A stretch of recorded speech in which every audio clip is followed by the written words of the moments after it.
শংকৰ মাধৱ গুৰু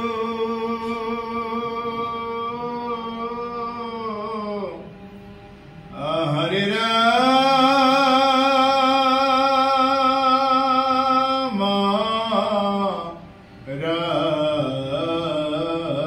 ৰাম ৰাম ৰাম। পদচন্দ মংগলাচৰণ। জয় জগন্নাথ জগতৰয়া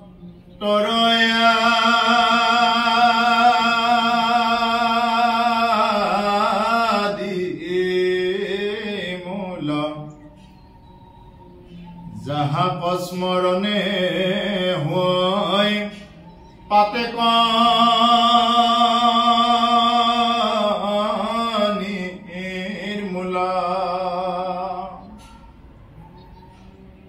ৰাম যাৰ নাম নামে কৰে সংসাৰ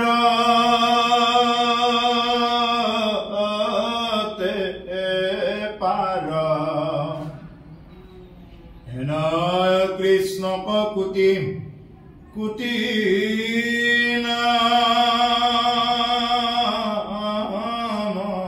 নমস্কাৰ।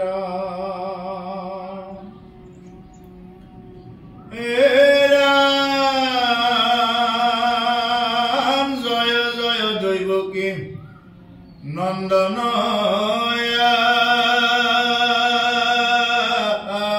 আদি দেৱ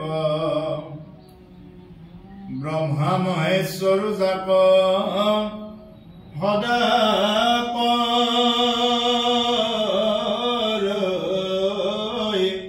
হেৱ মূৰখ পণ্ডিত हुए লৈলে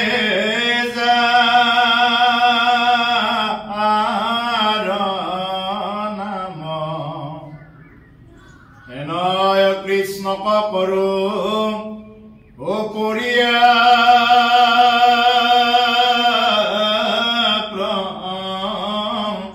নাম। কৃষ্ণ আমাৰ হিমাংশু ডেকা বাপৰ বাসগৃহত উপস্থিত থকা আমাৰ বাপসকল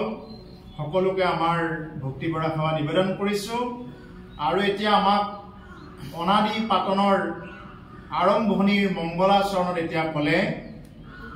যে জয় জগন্নাথ জগতৰ আদি মূল। যি জগতৰ আদি মূল শক্তি, জগতৰ যিটো শক্তিৰ পৰা আজি গোটেই বিশ্ব ব্ৰহ্মাণ্ড মানে চালিত হৈ আছে, সেই জগতৰ মূল শক্তি আদি মূল যাক স্মৰণে হৈ পাতেক নিৰ্মূল। যাক স্মৰণ কৰিলে কি হৈ যায়, মহা মহা পাপবিলাকো কি হৈ যায়, নিৰ্মূল হৈ যায়। যেনেদৰে আমাৰ মানে যিটো কাৰেণ্ট থাকে বিজুলী, এই বিজুলী শক্তিৰ দ্বাৰা আমাৰ ফেন বা আমাৰ ফ্ৰিজ এনেকুৱা বিভিন্ন প্ৰকাৰৰ বস্তুবিলাক যেনেকুৱাকে চালিত হয়, ঠিক তেনেকুৱাকে আমাৰ প্ৰভু ভগৱন্ত কৃষ্ণ তেওঁৰ দ্বাৰাহে গোটেইবিলাক চলি থাকে। তেওঁ নহলে ইয়াত গছৰ পাত এটাও ইফাল ইফাল নহয়, তেওঁৰ ইচ্ছা ছাড়া গছৰ পাত এটা ইফাল ইফাল নহয়। সেইকাৰণে কোৱা হৈছে আদি মূল। মূলে যদি নাথাকে তেতিয়াহ'লে আগবিলাক আৰু নাথাকিব। গতিকে যাৰ নাম নাৱে কৰে সংসাৰত পাৰ, এই ভৱ সংসাৰখনৰ পৰা পাৰ হ'বৰ কাৰণে এটাই আছে, সেই হ'ল প্ৰভু ভগৱন্তৰ নাম। প্ৰভু ভগৱন্তৰ যদি নাম উচ্চাৰণ কৰা নাযায় তেতিয়াহ'লে যিমানে যি ভক্তিৰ কথা নকওক, যিমানে ড্ৰেছত নাথাকক, যিমানে যি নকৰক, যদি তেওঁৰ নাম মুখেৰে যদি নোলায়, জিভাৰে যদি তেওঁৰ নাম উচ্চাৰণ নকৰে, তেতিয়াহ'লে কি হ'ব, এই সংসাৰত তেওঁ তৰি যাব নোৱাৰিব। যাৰ নাম নাৱে কৰে সংসাৰত পাৰ, হেনয় কৃষ্ণক কোটি কোটি নমস্কাৰ। আৰু সেইজনেই কৃষ্ণ। আৰু মহাপুৰুষ শংকৰদেৱ গুৰুজনাই এই অনাদি পাতন তেওঁ ৰচনা কৰিছে। আৰু ইয়াতে তেওঁ এটাকেই দেখুৱাই দিছে যে ইমান দেৱতা দেৱ দেৱী পুজি থকাৰ কোনো যুক্তি নাই, এজন কৃষ্ণ তেওঁক বুজিলেই সকলোৱে পায়। গতিকে সেইকাৰণে আজি কৃষ্ণকে দেখুৱাই দিছে যে হেনয় কৃষ্ণক কোটি কোটি নমস্কাৰ। আৰু সেইজন ঈশ্বৰ পুৰুষকে আমি বাৰ বাৰ নমস্কাৰ জনাই বিভিন্ন জীৱনৰ কৰ্মবিলাকত আগবাঢ়ি যাব লাগে। জয় জয় দৌবকী নন্দন আদি দেৱ, ব্ৰহ্মা মহেশ্বৰ যাক সদা কৰে সেৱ। সেইজন দৈবকী নন্দন, দৈবকীৰ পুত্ৰ ঈশ্বৰ কৃষ্ণ, তেওঁক ব্ৰহ্মা আদি কৰি সমস্ত দেৱতাই কি কৰে মানে পূজা কৰি থাকে বা তেওঁৰ নাম উচ্চাৰণ কৰি থাকে। আমাৰ এই মৰ্ত্যলোকৰ পৰা ব্ৰহ্মলোকলৈ যিমানবিলাক ইয়াতে জীৱ আছে, ইয়াৰ পৰা ব্ৰহ্মলোকলৈ যিমানবিলাক জীৱ আছে, প্ৰত্যেকেই কি কৰে যে নাম লৈ থাকে। নাম নোলোৱাকৈ কোনেও সুখ নাপায়, নাম নোলোৱাকৈ কোনো তৰি যাব নোৱাৰে। আনকি ব্ৰহ্মাও তৰি যাব নোৱাৰে যদি তেওঁ ঈশ্বৰৰ নাম নলয়। গতিকে সেইকাৰণে যে কৈছে ব্ৰহ্মা মহেশ্বৰ যাক সদা কৰে সেৱ। ব্ৰহ্মা সদাশিৱ আদি সকলোৱে কি কৰে তেওঁকে সেৱা কৰে। মূৰ্খু পণ্ডিত হৈ লৈলে যাৰ নাম। মূৰ্খও কি হয় পণ্ডিত হ'ব পাৰে। মূৰ্খ মানে যিলৈকে একোৱেই নাজানে, জানিব নালাগে একো, ভক্তি কৰিবৰ কাৰণে ইমান বেদ জনাৰ দৰকাৰ নাই, ইমান শাস্ত্ৰৰ শ্লোক জনাৰ দৰকাৰ নাই। কেৱল এটা জানিব লাগে যে সাধু ভকতৰ সংগত চলিব লাগে, ৰাম নাম মুখেৰে আহিব লাগে, ইমানেই কথা। তাৰ বাহিৰত আৰু ইমানখিনি জনাৰো মানে দৰকাৰ নাথাকে। জানিলেতো খুব ভাল, কিন্তু নাজানিলেও কি হৈ যায়, যদি তেওঁ একেবাৰে শিক্ষাগত অৰ্হতা নাই কিন্তু তথাপিও তেওঁ কি কৰিব পাৰে, কৃষ্ণ নাম ৰাম নাম ল'ব পাৰে। গতিকে তেওঁ যদি ৰাম নাম কৃষ্ণ নাম লয়, তেওঁই হ'ল জ্ঞানী। আৰু যদি তেওঁৰ বহুত শিক্ষা আছে, যদি তেওঁ কৃষ্ণক চিনি নাপালে, যদি তেওঁ সাধু সন্তক চিনি নাপালে, দেখা ভকতজনকে যদি কৃষ্ণ বুলি ক'ব নাজানে, তেতিয়াহ'লে তেওঁৰ সেইবিলাক শিক্ষাৰে একো নহয়। গতিকে সেইকাৰণে কৈছে যে মূৰ্খু পণ্ডিত হৈ লৈলে যাৰ নাম, হেনয় কৃষ্ণক কৰো পৰিয়া প্ৰণাম। আৰু সেইজন ঈশ্বৰ কৃষ্ণকে প্ৰণাম কৰো। মুকং কৰোতি বাচলং পুংগুং লংঘতে গ্ৰীম যৎ কৃপা তমহং বন্দে পৰমানন্দ মাধৱম। যে সেইজন ঈশ্বৰ কৃষ্ণৰ কৃপা থাকিলে কি হয়, বুবায়ো কথা ক'ব পৰা হয়, খুৰায়ো পৰ্বত বগাব পৰা হয়। গতিকে সেইকাৰণে তাকে কৈছে মুখয়ো কি কৰিব পাৰে মানে তৰি যাব পাৰে বা তেওঁক বুজি পাব পাৰে, যদি তেওঁৰ নাম লয় বা সাধু ভকতৰ সংগত যদি কোনোবা আহি এই কথাখিনি অকণমান যদি শ্ৰৱণ কৰে। হে ৰাম জয় জয় ঈশ্বৰম কেশৱ দাসিব, যাৰ মায়া পাশে বদ্ধ জগত জীৱ। এৰা মিলে মুখ যাৰ নাম শ্ৰৱণ কীৰ্তনে, কৰো প্ৰণিপাত হেন কৃষ্ণৰ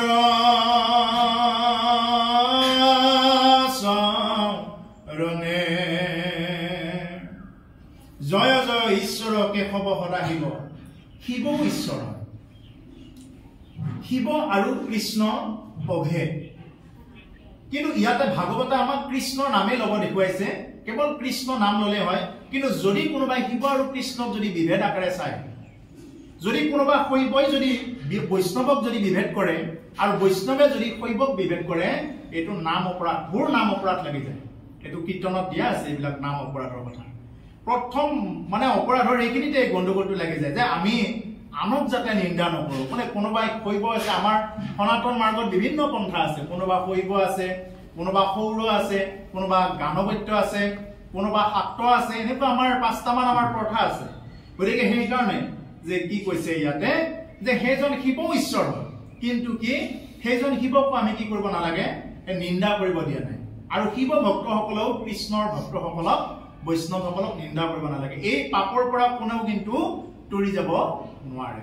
গতিকে সেইকাৰণে যে যাৰ মায়া পাশে বদ্ধ জগতৰ জীৱ, তেওঁলোকৰ মায়া পাশতেই আজি জগতৰ গোটেইবিলাক জীৱ কি হৈ আছে, আবদ্ধ হৈ আছে। গোটেইবিলাক জীৱ আমি আবদ্ধ হৈ আছো। মিলে মুখ্য যাৰ নাম শ্ৰৱণ কীৰ্তনে, কৰো প্ৰণিপাত হেন কৃষ্ণৰ চৰণে। আৰু সেইজন কৃষ্ণক এতিয়া দেখুৱাই দিলে যে মিলে মুখ্য যাৰ নাম শ্ৰৱণ কীৰ্তনে, যে যাৰ নাম ললে মুখ্য পায়, মুক্তি পায়। কিন্তু মুক্তি বেলেগ কোনেও দিব নোৱাৰে, কেৱল কৃষ্ণহে দিব পাৰে। সেইকাৰণে আকৌ শেষত দেখুৱাই দিলে যে কৰো প্ৰণিপাত হেন কৃষ্ণৰ চৰণে সেইজন কৃষ্ণকে কি কৰো প্ৰণিপাত কৰো সেইজন কৃষ্ণৰ নাম ললে কি কৰিব পাৰে তৰিব পাৰে মুক্তি তেওঁহে দিব পাৰে যদিও ভকতে মুক্তি বাঞ্ছা নকৰে একান্ত ভকতে মুক্তিকো বাঞ্ছা নকৰে তথাপি মুক্তি দাতা হল ভগৱান কৃষ্ণ বাকি সকলোৱে শক্তি দাতা শক্তি দিব পাৰে বিভিন্ন প্ৰকাৰৰ কিন্তু মুক্তি দাতা ঈশ্বৰ কৃষ্ণ হে ৰাম নমো দামোদৰ দেৱ জগত কাৰণ ভকত ভয়দাতা সত্য নাতন এৰাম যাহাৰ মায়াত হুৱে সৃষ্টি স্থিতি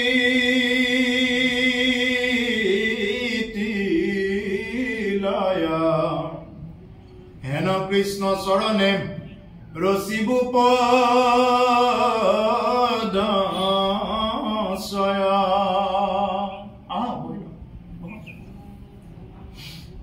গতিকে সেইজন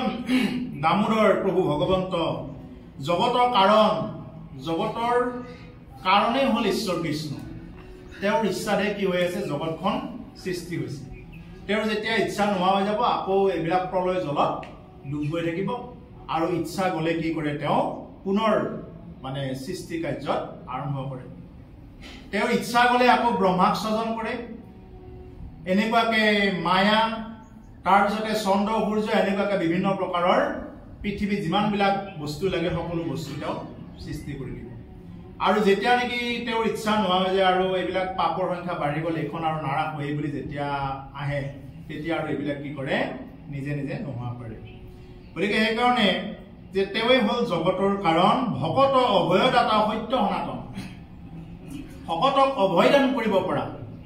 একমাত্ৰ সত্য আৰু সনাতন হল সেইজন ঈশ্বৰ কৃষ্ণ ভকতক অভয় দিব পাৰে সেইকাৰণে প্ৰভুসকল ভকতে অভয় হৈ থাকে মানে যি হওক যিমান দুখ বেদনা নহওক অভয় মুক্ত মনে থাকে যি আছে এইটো ঈশ্বৰ দিছে এইখিনি মই প্ৰাৰব্ধ কৰ্ম আগৰ হয়তো কিবা ভোগ কৰিব লগা আছিল সেইকাৰণে ভোগ কৰিছো এই বুলি পেলাই হেৰি কৰি লয় মানে ভকতে এনেকুৱাকে লয় বস্তুটো একদম সাধাৰণতে চলি যাব আৰু ঈশ্বৰে দেচোন বাৰু যি কৰে চোৱা যা এই বুলি ভকতে এইখিনি ল'ব পাৰে কিন্তু যিসকল ভকত নহয় ভকত মানে কি যিসকলে এই আধ্যাত্মিকতাৰ বস্তুটো নাজানে তেওঁলোকৰ জীৱনত তাৰমানে কেৱল হতাশা কি হ'ব এতিয়া সাধাৰণ এটা বিপদ অহাৰ লগে লগে হতাশা এতিয়া মই কি কৰিম ক'ত যাম এনেকুৱা হৈ যায় সেইকাৰণে চাব যে আজিকালি মানুহৰ ধন সম্পত্তি থকা মানুহে কিন্তু সুখী হ'ব নোৱাৰে সুখী আৰু আনন্দ এই দুটা বস্তু এটা পাৰ্থক্য আছে আনন্দ আৰু সুখৰ বহুত পাৰ্থক্য আছে মানুহে এই আনন্দকে মানে সুখকে একে বুলি ভাবি পেলাই তেনেকুৱাকে মানে সংসাৰত ভৰি দি থাকে কিন্তু যদি টকা থকা সবে যদি সুখী হল হয় বা সবকে সুখী আজি তেওঁলোকৰ গৃহটো তাৰমানে বিভিন্ন প্ৰকাৰৰ কণ্ডল দেখা পাওঁ বিভিন্ন প্ৰকাৰৰ এটাৰ যদি এটা কথা বিভিন্ন প্ৰকাৰৰ মিলাপ্ৰীতি নাই কিয় নাই তাৰ মানে কথাটো হল কি আধ্যাত্মিকতাৰ অভাৱ যে আধ্যাত্মিকতাৰ অভাৱ থাকিলে তেনেকুৱা এটা মানে সৃষ্টি হ'ব নোৱাৰে যিবিলাক আমি এতিয়া বাতৰিত পাই আছো বোলে আজি এইটো কালি এইটো এটা ডাঙৰ ডাঙৰ ঘৰবিলাকৰ যিবিলাক নেকি বাতৰিত পাই থকা যায় গতিকে সেইবিলাক কি অভাৱ হৈ আছে তেওঁলোকৰ চবে আছে সকলো আছে নোহোৱা একো নাই মাত্ৰ তেওঁলোকৰ কিছুমান দোষ আছে কি যে আধ্যাত্মিকতাৰ সেই বস্তুটো বিষ্ণু তেওঁৰ হৃদয়ত ৰোপণ কৰিব পৰা নাই সেই শিক্ষাৰ যদি অভাৱ থাকে তেতিয়াহ'লে স্বৰ্গত থাকিলেও সুখ নাপায় আৰু যদি তেওঁ আধ্যাত্মিকতাৰ যদি শিক্ষা অকণমান হ'লেও আছে তেওঁ ভাঙা জুপুৰিতে থাকক তাতেও তেওঁ সেইখিনি সুখ লাভ কৰি থাকিব পাৰে সেইকাৰণে ভকতৰ অভয়দাতা ভকতে সদায় নিৰ্ভয় হৈ চলে যি হওক এইটো ঈশ্বৰৰ ইচ্ছা প্ৰত্যেক দিনে ৰাজি থাকে যে প্ৰভু যে এদিনটো যাবই লাগিব গতিকে তুমি যি কৰা এই বুলি সদায় ভকতে ৰাজি থাকে সেইকাৰণে কৈছে সত্য সনাতন সনাতন মানে একদম সত্য যিটো বৰ্তমানো আছে আগতেও আছিল ভৱিষ্যতেও থাকিব এই গতিত তেওঁ আহি থাকে সকলো ভকতকে ৰক্ষা কৰি থাকে যাৰ মায়াত হয় সৃষ্টি স্থিতি লয় যাৰ মায়াত কি হৈ যায় সৃষ্টি হয় স্থিতি হয় আৰু বিনাশ হৈ যায় তেওঁৰ মায়াৰ কাৰণে আমি যেতিয়া নতুন নতুন সৃষ্টিৰ কাৰণে সদায় লাগি আছো বোলে নতুনৰ উদ্ভাৱন কৰিব কেনেকে পাৰি বোলে আজি এইটো লাগে কালি এইটো লাগে যে এইবিলাক সৃষ্টিৰ হেতু কিহৰ কাৰণে হৈ আছে তেওঁৰ মায়াৰ কাৰণে আমি সৃষ্টি কাৰ্যত লাগি আছো তেওঁৰ মায়াৰ কাৰণে যদি মায়াটো নাথাকে মায়াৰ যদি পৰ্দাখন যদি গুছাই দিয়া যায় তেতিয়া হলে ইয়াতে কি হ'ব মানুহবিলাক অকামিলা হৈ পৰিব মানুহে মানে বিভিন্ন প্ৰকাৰৰ এনেকুৱা ঘৰ দুৱাৰ বন্ধা বা নিজৰ চিন্তাৰ কাৰণে সেই ৰুচিবিলাক আৰু নোহোৱা হৈ যাব গতিকে এইবিলাক সকলো ঈশ্বৰৰ মায়াত হৈ আছে আৰু তেওঁৰ মায়াতে এইবিলাক সৃষ্টিও হয় স্থিতিও হয় আৰু কেতিয়াবা ধ্বংসও হয় বিনাশো হয় এই ধ্বংস যেতিয়া কৰিব লগা হয় কোনেও তাক ৰাখিব নোৱাৰে গতিকে হেন কৃষ্ণ চৰণে ৰচিবু পদচয় আৰু সেইজন ঈশ্বৰ কৃষ্ণৰ চৰণতেই মূৰ দুৱাই বা তেওঁকেই সৰুগত কৰি তেওঁৰে নাম গুণ লৈ তেওঁৰে ৰূপ ধ্যান কৰি কি কৰিছে কৃপালু গুৰুজনাই এতিয়া মানে পদছন্দ ৰচনা কৰিব গৈছে হেৰা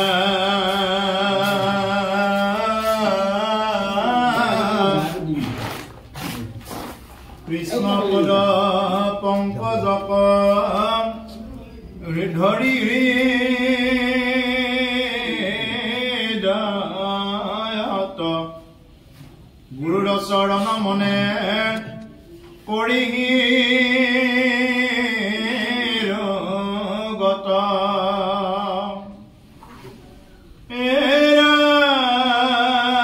সৃষ্টি স্থিতি লয়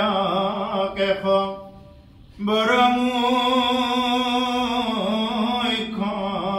লীলা কৃষ্ণৰ কিংকৰে পদ শংকৰে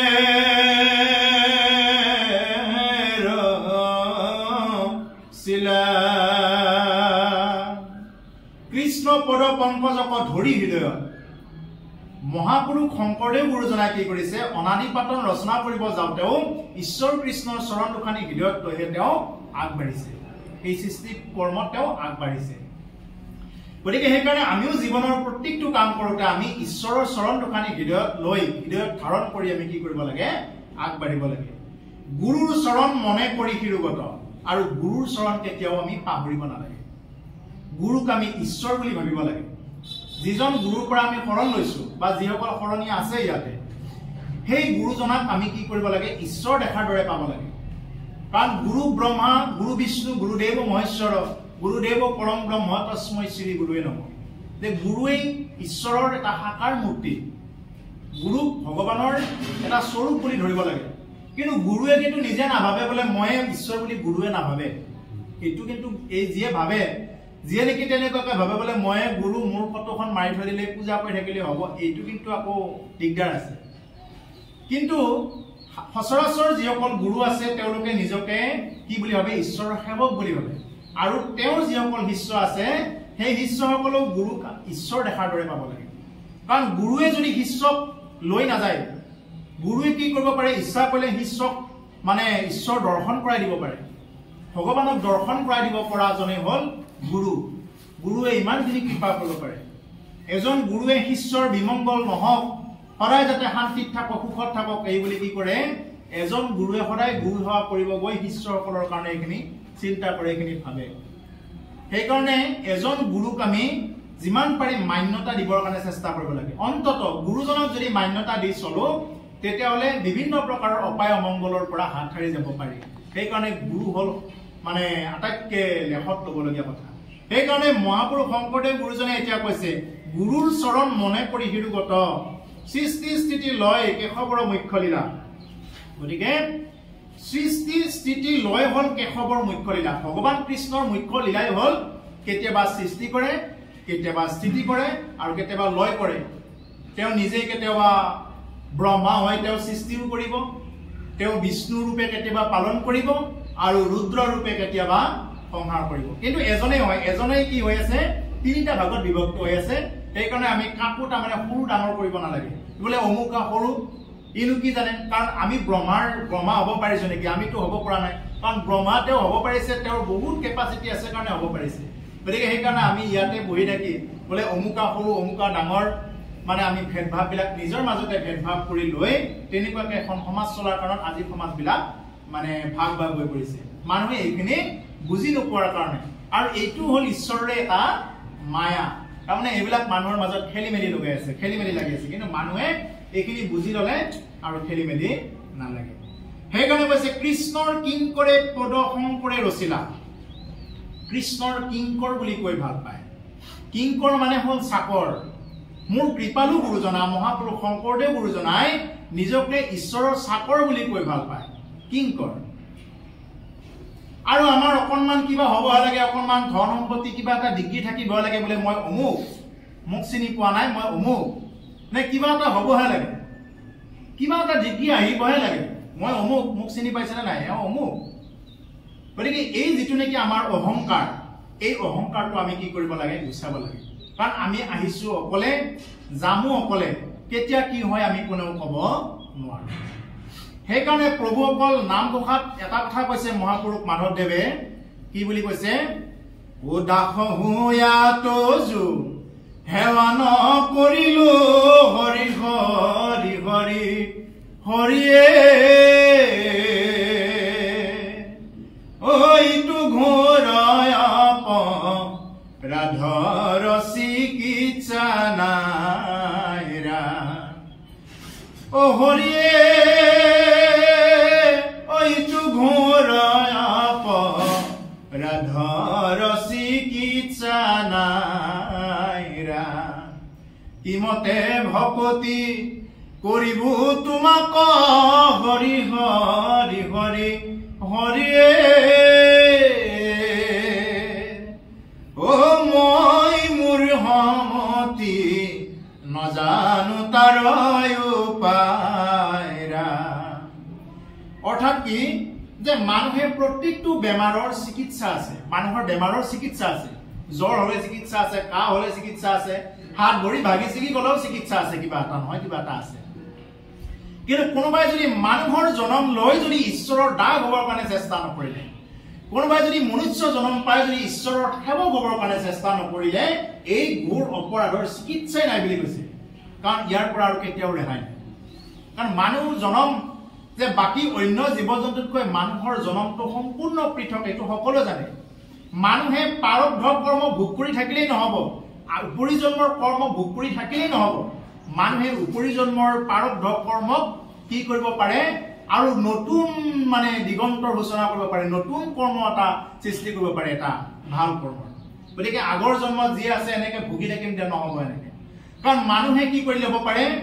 প্ৰাৰব্ধ কৰ্মৰ দিশটো বদলাই দিব পাৰে, বাকী জীৱ জন্তুৱে নোৱাৰে। সেইকাৰণে অন্য জীৱবিলাকক ইতৰ জীৱ বুলি কোৱা হয়, মানুহক জীৱশ্ৰেষ্ঠ। জীৱশ্ৰেষ্ঠ মনুষ্য হৈ আমি যদি ঈশ্বৰ সেৱা নকৰো, ঈশ্বৰ যদি সেৱক হ'বৰ কাৰণে চেষ্টা নকৰো, আমি কেৱল টকা পইচা সা সম্পত্তি এইবিলাকতে যদি দিন ৰাতি ব্যস্ত থাকো, তেতিয়াহ'লে কিন্তু নহব। আমাক টকা পইচা সা সম্পত্তি সকলোখিনিয়ে লাগিব, যিমান আছে তাতকৈ আৰু হওক, আৰু লাগে। কিন্তু শাস্ত্ৰই এইটো কৈছে যাতে অহংকাৰ নাহক, যাতে সৎ উপাৰ্জন কৰি, সৎভাৱে উপাৰ্জন কৰি নিজে যাতে চলিব পাৰে, আৰু আনকো যাতে দহজনক যাতে তেনেকুৱাকে চলাৰ কাৰণে উদ্গনি দিব পাৰে, এইটোৱে শাস্ত্ৰই দেখুৱাই ৰাখে। গতিকে সেইকাৰণে যে আমি যাতে ঈশ্বৰৰ সেৱক হ'ব পাৰো। প্ৰভুসকল হনুমানে কি বুলি পৰিচয় দিছিলে, মই ৰামৰ দূত বুলি পৰিচয় দিছিলে, সেৱক। হনুমানৰ ইমান মানে ক্ষমতা আছিলে, হনুমানৰ যিয়ে নেকি সৰুতে এনেকুৱাকে বাহিৰত খুৱাই থৈ দিছে মা অঞ্জনাই, ওপৰত দেখা পাইছে যে সূৰ্যটো একদম লাল হৈ ওলাই আহিছে। হনুমানে মনে মনে ভাবিছে বোলে মোক আয়ে দিয়া ফলটো নেকি এইটো, মোক দেখোন সুন্দৰ সুন্দৰ ফলবিলাক আনি দি থাকে, লাল লাল ফলবিলাক, আজি এইটো কিজানি ফল মই খাব পাৰিম, এই বুলি কি কৰিলে, হনুমানে লগে লগে গৈ সূৰ্যক গিলি দিছে। হনুমানৰ ইমান কেপাচিটি আছে। হনুমানে কি কৰিব পাৰে যে তেওঁ এনেকুৱা কেপাচিটি আছে, তেওঁৰ ইন্দ্ৰৰ যি মানে ইন্দ্ৰৰ ঐৰাৱতত যিটো নেকি কেপাচিটি থাকে, তাতকৈ 100টা ঐৰাৱতৰ সমান কেপাচিটি হনুমানৰ এডাল নোমৰ গুৰিত থাকে, ইমান কেপাচিটি থাকে। কিন্তু সেই হনুমানে যেতিয়া নেকি আই সীতাই যেতিয়া কৈছে বোলে তুমি কোন হয় সেই কপিৰাজ, তুমি কোন হয়, তেওঁ ক'ব পাৰিলে হয় মই পৱন পুত্ৰ, মই শিৱৰ এটা অংশ হয়, তেওঁ ক'ব পাৰিলে হয় শিৱৰ অংশ হনুমান, পৱন পুত্ৰ, মই সৰুতে এনেকুৱাকে সূৰ্যক গিলি দিছো, মই যোজন যোজন সমুদ্ৰ মই উৰাই আহিব পাৰো, মোৰ ইমানখিনি কেপাচিটি বহুত ডিগ্ৰী মানে দিব পাৰে। কিন্তু হনুমানে সেইখিনি নকৰি কি বুলি পৰিচয় দিছে, বোলে হে আই মই মাত্ৰ ৰামৰ সেৱক মাত্ৰ, এই বুলি পৰিচয় দিছে। গতিকে সেইকাৰণে ভাবকচোন বাৰু আমি অকণমান কিবা অলপ হ'বহে লাগে আমাৰ মানে হেৰিটোৱে বেলেগ মানে কথাৰ কোৱাৰ ষ্টাইল বেলেগ মানুহৰ চাৱনি বেলেগ মানে যাকে তাকে একো ক'বই নোখোজে আৰু বেলেগ আৰু এইটো গতিকে এনেকুৱা হ'ব নালাগে আৰু মোৰ কৃপালু গুৰুজনাই ইমানখিনি জানে তেওঁ ইমান আমাক দি থৈ গৈছে কিমান অৱদান দিছে এইবিলাক আৰু নতুনকৈ ক'বলগীয়া নাই ইমান অৱদান দিয়াৰ পিছত এতিয়া গুৰুজনাই ইয়াতে কৈছে যে কৃষ্ণৰ কিংকৰে পদ শংকৰে ৰচিলা মানে কৃষ্ণৰ চাকৰ বুলি কৈছে বাকী কোনো এনেকুৱাকে ইমান মানে এটা হেৰি কৰি নকয় মানে ইমান এটা মানে তলৰ খাপৰ নিম্ন সেৱক এনেকুৱাকে ভাবি নকয় মহাপুৰুষ মাধৱদেৱো নিজকে কি বুলি কয় মাধৱ মূৰ্খমতী মাধৱ মূঢ়মতী একো নজানো এনেকুৱাকে কি কৰে মাধৱে মানে খোখাত তেনেকুৱাকে দি দিছে গতিকে সেইকাৰণে যে তেওঁলোকৰ এইবিলাকে হ'ল এটা শ্ৰেষ্ঠ নিদৰ্শন আৰু এইবিলাক নিদৰ্শন আমি ল'ব লাগে আমি শাস্ত্ৰ ভাগৱত গীতা ভাগৱত এইবিলাক আমি কি এইবিলাক আমি পঢ়িলে নহয় ইয়াতে কি কৈছে এইখিনি বস্তু ল'ব পাৰিলে আমাৰ জীৱনত যথেষ্ট কামত আহিব মহাভাগৱত পদ অমৃত সাক্ষাৎ বামন পুৰাণ কিছু মিশ্ৰ দিলো তাত এৰাম দুয়ো কথা নিবন্ধিলো একতমি খলে মধুহমে দুগ্ধ যেন আতি স্বাদ বলে হে প্ৰভুসকল এতিয়া কৈছে যে মহাভাগৱত পদ অমৃত সাক্ষাৎ মহাভাগৱতৰ পৰা যিবিলাক ৰস ইয়াৰ পৰা ওলাই সাক্ষাতে অমৃত অমৃত বেলেগকে পিব নালাগে অমৃত ইয়াতে যিবিলাক কথা ওলাই এবাৰ বোলে জটায়ুৰ লগত এটা সৰু টিপচি চৰাই এটা গৈছে এইটো আৰে জটায়ু মানে এটা কৈছিলে বোলে তুমি যাই থাকা তাতে অমৃত পিবৰ কাৰণে গৈ থাকা গতিকে মোকো লৈ যোৱা মই অলপ অমৃত পিও জটায়ু মানে পাখিৰ মাজত কি হৈ গ'ল মানে এই টিপচি চৰাইটো মানে তাৰ পাখিৰ মাজতে সোমাই গ'ল ইমান ডাঙৰ ডাঙৰ পাখি জটায়ুৱে গৈ তাতে পাহৰি গ'ল তেওঁ নিজে অমৃত খালে নিজে অমৃত খোৱাৰ পিছত এতিয়া পিছত আহিহে মনত পৰিল মোৰ লগতো এই যে সৰু চৰাইটো আহিছিল নহয় त्या চৰাইটো বলে তুমি খালা না নাই তুমিতো দিবই নহল নহয় তেতিয়া মানে চৰাইটোৱে কৈছে যে হে জটায়ু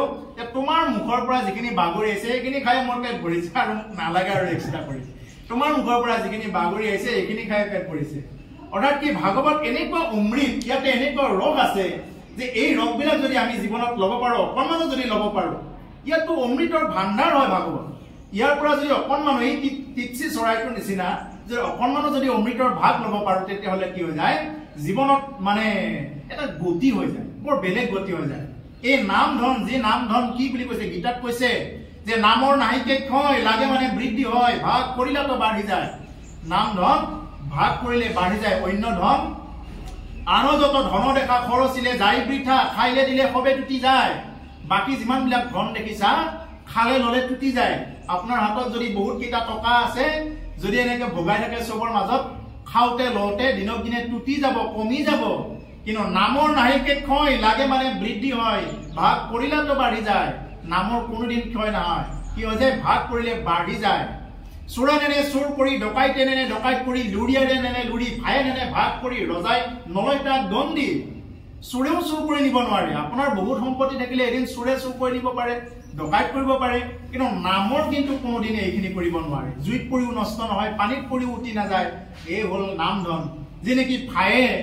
যদি নিজৰ সম্পত্তি থাকে বহুত সম্পত্তি থাকে ভায়েকে লোক লাগি ভাগ কৰি দিব কিন্তু নামৰ নাহিকে কয় ভায়েও নেনে ভাগ কৰি ৰজাই নলয়টা দণ্ডি ৰজাই তাৰ ওপৰত টেক্স লগাব নোৱাৰে কৰ কাটল লগাব নোৱাৰে গতিকে এই হ'ল নাম ধন সেইকাৰণে আমি নাম ধন যিমানখিনি আমি গ্ৰহণ কৰিব পাৰিম যিমানখিনি ল'ব পাৰিম সেইটো হ'ব আমাৰ জীৱনৰ কাৰণে পৰম সৌভাগ্য আৰু এনেদৰে ল'ব পৰাটো হ'ল মনুষ্য জীৱনৰ প্ৰধান কৰ্তব্য তাকে ক'লে যে বামন পুৰাণ কিছু মিশ্ৰ দিলো তাত এতিয়া বামন পুৰাণৰ পৰাও কি কৰিছে ইয়াতে অনাদি পাতনত গুৰুজনাই অলপমান মিক্স কৰাই দিছে তাৰ পৰাও কিছু কথা ইয়াতে আনি দিছে দুয়ো কথা নিবন্ধিলো একত্ৰ মিছলে দুয়ো কথা মানে এক মিছল কৰি দিছে মধু হমে দুগ্ধ যেন আতি স্বাদ বলে যে মোৰ লগত গাখীৰ যেনেকুৱাকে খালে অলপমান চাটটো অলপ বেছি হৈ যায়, ঠিক তেনেকুৱা চাট লগাই দিছে কথাখিনি যাতে চাটটো অলপ বেছি হয়, মানুহে যাতে ৰস পায় এই কথাবিলাক কৰি সেই বুলি কৈছে। এৰাম শুনা সাৱধান মনে যত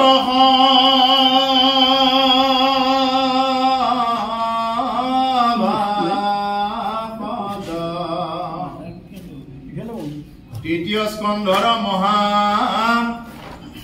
ভাগৱত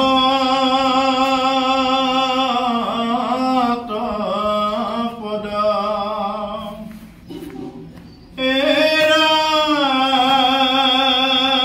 এৰাম যেন মতে ভৈল ইটো অনাদি পাতন শুনিও ক জাৰ আছে জাৰ ও বৈকুণ্ঠ মন। এতিয়া আমাৰ সভাসদসকলক উদ্দেশ্য কৰি ক'লে যে সেই সভাসদসকল শুনা সাৱধান মনে যত সভাসদ বুলি কৈছে, সাৱধান হৈ শুনিব দিছে। সাৱধান মানে কি সাৱধান? আমাৰ সাৱধান বুলি ক'ত লিখা থাকে বাৰু? এই যে আমাৰ কাৰেণ্টৰ যে ট্ৰেন্সমিটাৰ বিলাকত কি বুলি লিখা থাকে? সাৱধান বুলি লিখা থাকে। সাৱধান, ডেঞ্জাৰ, হিন্দীত খাতৰা বুলি লিখা থাকে। তাৰমানে কি তাতে যদি কোনোবাই লাৰি দিয়ে কি হ'ব? তাতে লাৰি দিলে যে জীৱনটো যে আৰু পাব কাৰেণ্ট থাকিলে এইটো আশা কৰা অলপ টানেই হৈ যায়। ঠিক তেনেকুৱা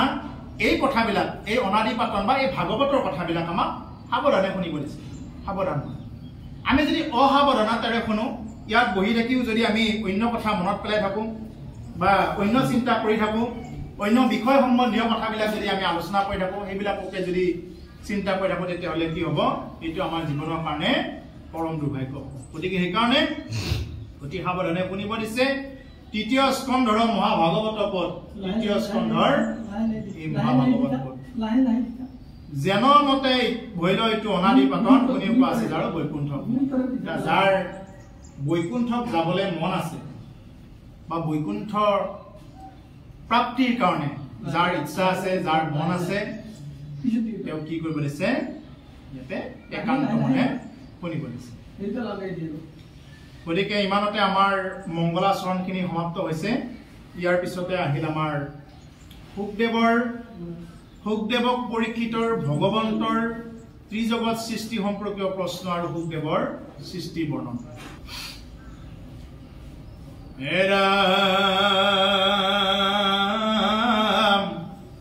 সুগত কুচন্ত পুৰে কীৰ্তনী পৱৰ শুনিলো অমৃত কথা ও তোমাৰ মুখৰ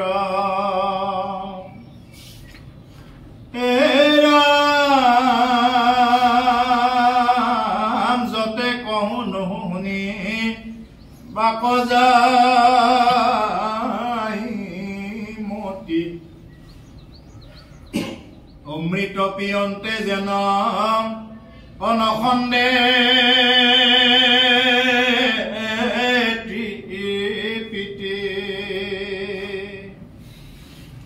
এতিয়া প্ৰভুসকল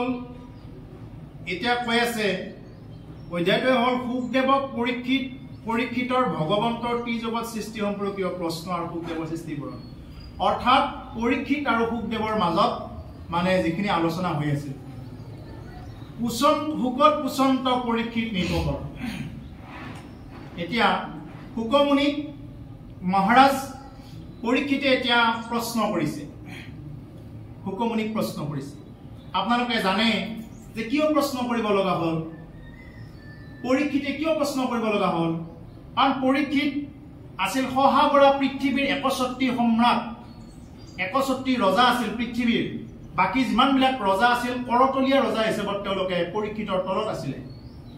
পৰীক্ষিতক মানে কৰপাতল দি তেনেকুৱাকে চলি আছিলে বাকী ৰজাবিলাক। পৰীক্ষিতে আছিল মানে তেওঁৰ আকাশী পথৰেও তেওঁৰ ঘোঁৰাবিলাক ৰথখন তেওঁ গৈছিলে। এইটো ভাগৱতৰ প্ৰথমতেই বৰ্ণনা আছে। ইমান কেপাচিটি থকাৰ পিছতো মহাৰাজ পৰীক্ষিতে কি কৰিছিল? যেতিয়া জীৱনৰ শেষ সময়ত এটা অভিশাপ পাব লগা হ'ল, আপোনালোকে কথাখিনি জানে, তথাপি মই এটা থুলমূল আভাসহে দিছোঁ যে এটা অভিশাপ পাব লগা হ'ল একদম যুৱক অৱস্থাতে, আৰু বৰ বিশেষ বুঢ়াও হোৱা নাই তেওঁ। সেইখিনি অৱস্থাতে এদিন মৃগয়া কৰিব গৈ তেওঁ মানে এটা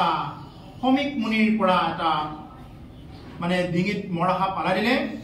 আৰু শ্ৰমিক মুনিৰ ডিঙিত যেতিয়া মৰা সাপ আৰি দিলে তেতিয়া মুনিপুত্ৰ শৃংগী এটা অভিশাপ দিলে, বোলে মোৰ পিতৃক যিয়ে নেকি মৰা সাপ আৰি দিছে, ৰজা হৈ তেওঁ মানে আমাৰ ব্ৰাহ্মণক ইমান অত্যাচাৰ কৰে, বোলে যা 7 দিনৰ ভিতৰত তক্ষক সাপে তোক দংশন কৰক, অভিশাপ দিলো যা। আৰু ব্ৰাহ্মণৰ যিটো কথা তেতিয়াৰ ব্ৰাহ্মণে যি কৈছিল সেইটোৱে লাগিছিল। এতিয়া ব্ৰাহ্মণেহে, আজিকালি ব্ৰাহ্মণে মদ খাব নেৰে, মাংস কণী খায়, গায়ত্ৰী মন্ত্ৰ পাঠ নকৰে, গা ধুব সময় নাপায়, ভাল কথা মুখেৰে নোলায়, ভাল চিন্তা চৰ্চা নাই, তাৰ কাৰণেহে এতিয়া পাৱাৰবিলাক নষ্ট হৈ গ'ল। নহতে আগৰ ব্ৰাহ্মণে কি কৰিছিল, আগৰ ব্ৰাহ্মণে থকা ঠাইৰ পৰা খেদি নাযায়, থকা ঠাইৰ পৰাই যদি এবাৰ কৈ দিয়ে বোলে মনত যদি বেয়া ভাৱ এটা আনিলে লগে লগে হ'ল আৰু ধ্বংস, তেওঁৰ আৰু মানে কথাই নাই। যেতিয়া নেকি মুনিপুত্ৰ সিংহে যেতিয়া অভিশাপ দিলে বোলে মোৰ পিতৃক তেনেকুৱাকে মৰাসাপ পাই দিয়াৰ কাৰণে ইমান সাহস, যা 7 দিনৰ ভিতৰত তোক তক্ষ সাপে দংশন কৰক, এই বুলি অভিশাপ দিয়াৰ লগে লগে পৰীক্ষিতে সেই কথাটো বাকী ঋষি মুনিসকলৰ মুখেৰে গম পালে, গম পাই লগে লগে তেওঁ কি কৰিলে, গংগাৰ তীৰত গৈ তেওঁ ভাগৱত কথা শ্ৰৱণ কৰিলে। ইয়াৰ আৰতো বহুত কাহিনী আছে, দীঘল হৈ থাকিব, মই সেইখিনি কথা ৰাখিছো। কিন্তু মহাৰাজ পৰীক্ষিতে তেতিয়া কি কৰিলে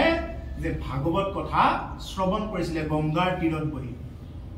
ইচ্ছা কৰিলে পৰীক্ষিতৰ এই অভিশাপটো নষ্ট কৰাৰ কাৰণে বহুত আহিছিলে।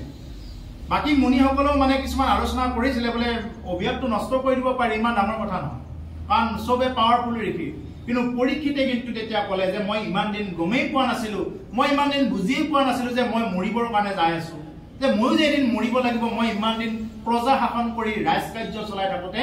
মই পাহৰি গৈছিলো যে ইমান ডাঙৰ এটা অপৰাধ কৰিলো, সেই অপৰাধৰ দণ্ড মই পাব লাগে, মই যোগ্য হয়। আমাৰ কি, আমি কিবা এটা ভুল কৰিলো, কিবাকে এইটো নোহোৱা কৰি থৈ দিব পাৰিলে। কিন্তু মহাৰাজ পৰীক্ষিতে কি কৰিলে যে মহাৰাজ পৰীক্ষিতে মই যিটো অপৰাধ কৰিছো এই অপৰাধৰ দণ্ড পাব লাগে, মই যোগ্য হয়, গতিকে যি নেকি অভিশাপ দিছে এইটো মোৰ কাৰণে আশীৰ্বাদ, এই বুলি পৰীক্ষিতে গংগাৰ তীৰত গৈ শুকদেৱৰ মুখৰ পৰা ভাগৱত কথা শ্ৰৱণ কৰিলে। এতিয়া প্ৰভুসকল ইয়াৰ আঁৰত ভালেকেইটা কথা আছে। এতিয়া পৰীক্ষিতে বুজি পালে যে 7 দিনৰ ভিতৰত তেওঁ মৰিব, এই কথাটো জানে যে 7 দিনৰ ভিতৰত মৰিব। আমি জানোনে আমাৰ এতিয়া কি আছে, আমাৰ এতিয়া মৃত্যুৰ কথা ওলালে আমাৰতো বহুতে ভাবে অমংগলীয়া কথাবিলাক কিয় কৈ থাকিব লগা, এইটো অমংগলীয়া কথা নহয়, এইটোহে মংগলীয়া কথা। বাকী যিমানবিলাক আপুনি বাকী বিষয় কথাবিলাক পাতি আছে, টকা পইচাৰ কথাবিলাক, এইবিলাকহে হ'ল মানে বাহিৰা কথা এইবিলাক। কিন্তু আচল কথাটো হ'ল আমি কেতিয়া মৰিম আমি নাজানো, কিন্তু পৰীক্ষিতে জানিছিল যে তেওঁ 7 দিনৰ ভিতৰত মৰিব, কিন্তু আমিতো নাজানো আমি কোনদিনা মৰিম। হেন জানি পৰীক্ষিততকৈ এডভান্স থাকি আমি কি কৰিব লাগে, বোলে আজিয়ে আমাৰ শেষ দিন নেকি বুলি আমি কৃষ্ণ কথা শ্ৰৱণ কীৰ্তন কৰি যাব লাগে, পাৰিলে আনক ক'ব লাগে আৰু নিজেও কৰিব লাগে। কাৰণ আমাৰ তেতিয়া কি হয় নাজানো, কাৰণ আমি দেখাই পাই আছো মানুহৰ দুৰ্ভাগ্যৰ কাৰণ কি জানে, যে খাচাত যেনেকুৱাকে কিছুমান মুৰ্গী থৈ দিয়ে, এটা এটাকৈ কাটি থাকে উলিয়াই নি,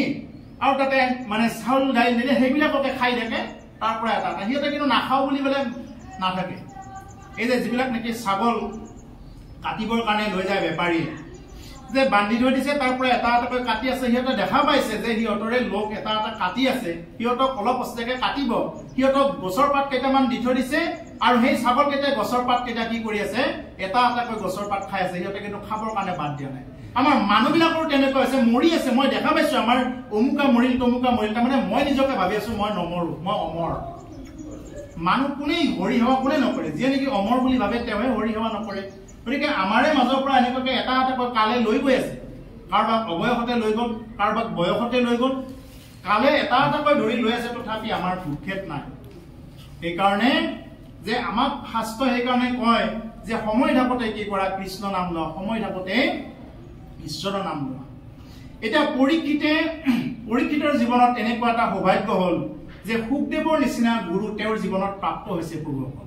পৰীক্ষিতৰ জীৱনত শুকদেৱৰ নিচিনা মহামুনি ব্যাসদেৱৰ পুত্ৰ মহামুনীন্দ্ৰ মহন্ত শুকদেৱক তেওঁৰ জীৱনত প্ৰাপ্ত হৈছে। গতিকে সেইকাৰণে এজন মানুহৰ জীৱনত এজন উপযুক্ত গুৰু লগ পোৱাটো তেওঁৰ জীৱনৰ কাৰণে সৌভাগ্য আৰু এজন গুৰুৰো এজন উপযুক্ত শিষ্য লগ পোৱাটো সেইজন গুৰুৰ কাৰণে এটা হল সৌভাগ্য সেই কাৰণে গুৰু শিষ্যৰ পৰম্পৰাটো বৰ বেলেগ পৰম্পৰা এইটো হল গুৰু শিষ্যৰ পৰম্পৰা সেই কাৰণে যে মহামুনি শুকদেৱে ইমান ধুনীয়াকৈ পৰীক্ষিতক এই ভাগৱত কথা ক'লে আৰু পৰীক্ষিতক ভাগৱত কথা কৈ পৰীক্ষিতক কি কৰিলে গতিও দিলে মহাৰাজ পৰীক্ষিতে গতি পালে কলি যুগৰ যে আৰম্ভণিতেই ভাগৱত কথা শুনি মহাৰাজ পৰীক্ষিতে তেনেকুৱাকে গতিও পালে ভাগৱত কথা শুনি গতি পাইছে তেওঁ বেলেগ একো কৰা নাই ভাগৱত কথা শুনাৰ অন্তৰালত বহুত কথা আছে তেওঁ কি কৰিব কি নকৰিব এনেকে বিভিন্ন প্ৰকাৰৰ মানে প্ৰশ্ন আহিছিল তেওঁৰ কিন্তু শুকদেৱে এটা কথাই কৈছিল যে তুমি কলি যুগত যাগ যজ্ঞ পূজা পাতল কৰি কলি যুগত মানে একো কৰিব নোৱাৰা কাৰণ কলি যুগত প্ৰকৃত বস্তুবিলাকৰ অভাৱ হৈ যায় গতিকে হেন জানি কলি যুগত কি কৰা তুমি কলিৰ সন্ধ্যাত যেহেতু তুমি আছা সন্ধিক্ষণত গতিকে সেইকাৰণে তুমি কি কৰা যে এতিয়া শ্ৰৱণ আৰু কীৰ্তন কৰিলে মই তোমাক ভাগৱত কথা কম তুমি একান্ত মানে শুনি যোৱা আৰু শুনাৰ নিচিনাকে শুনিছিল কাৰণে পৰীক্ষিতে গতি পালে আৰু আমি ইমান দিনটো শুনি আছো পৰীক্ষিতে 7 দিন 7 ৰাতি ভাগৱত শুনি গতি পালে আমাৰ বহুত ৰাতি হৈ গৈছে এনেকুৱাকে বহুত ৰাতি বহুত দিন এনেকুৱাকে হৈ গৈছে তথাপি আমাৰ কিয় গতিটো আমাৰ কিয় নাহে তাৰমানে কি আমি এই শুনাৰ নিচিনাকে নহনো আৰু অনুষ্ঠানখন চলি যাব লাগে গ'ল আৰু এনেকে যাই থকাৰ কাৰণে আমাৰ তাৰমানে সেই গতিটো তেনেকুৱাকে নহয় গতিকে হেন জানি আমি যাতে তেনেকুৱাকে যাব পাৰো আৰু এতিয়া সেই শুকদেৱৰ জীৱনত পৰীক্ষিতৰ নিচিনা এগৰাকী শিষ্য তেওঁৰ জীৱনত প্ৰাপ্ত হৈছে আৰু পৰীক্ষিতৰ জীৱনতো এগৰাকী শুকদেৱৰ নিচিনা গুৰু তেওঁৰ জীৱনত প্ৰাপ্ত হয় তেওঁলোক দুই ধন্য হৈ পৰিছে সেইকাৰণে প্ৰভু অকল শুকদেৱৰ নিচিনা বক্তা আৰু দ্বিতীয়জন জন্ম হোৱা নাই আৰু পৰীক্ষিতৰ নিচিনা শ্ৰোতা আৰু দ্বিতীয়জন জন্ম হোৱা নাই গতিকে ইমান সুন্দৰ তেওঁলোকৰ যিটো সম্পৰ্ক আজিও ইয়াতে এই কথাখিনি আমি পঢ়ি থাকিব লগা হয় এতিয়া কৈছে যে শুকত কুচন্ত পৰীক্ষিত নিপবৰ এইবাৰ পৰীক্ষিত ৰজাই এই গংগাৰ তীৰত শুকদেৱক এতিয়া কৈছে যে শুনিলো অমৃত কথা তোমাৰ মুখৰ হে গুৰুদেৱ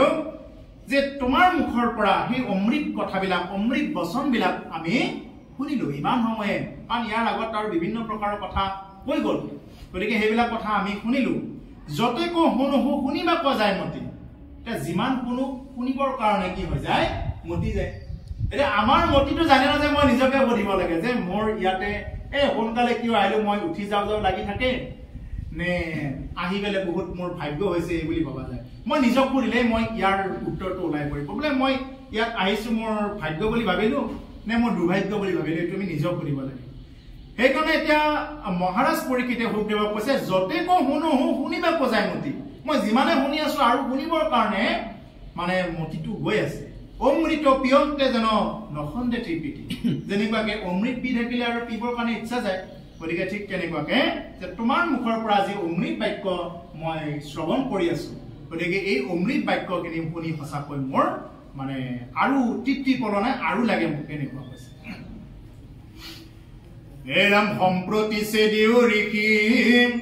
সংশয়া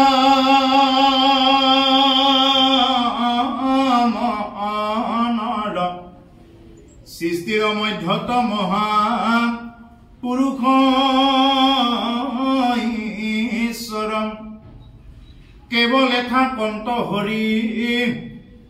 একে ব্ৰহ্মাতত্ব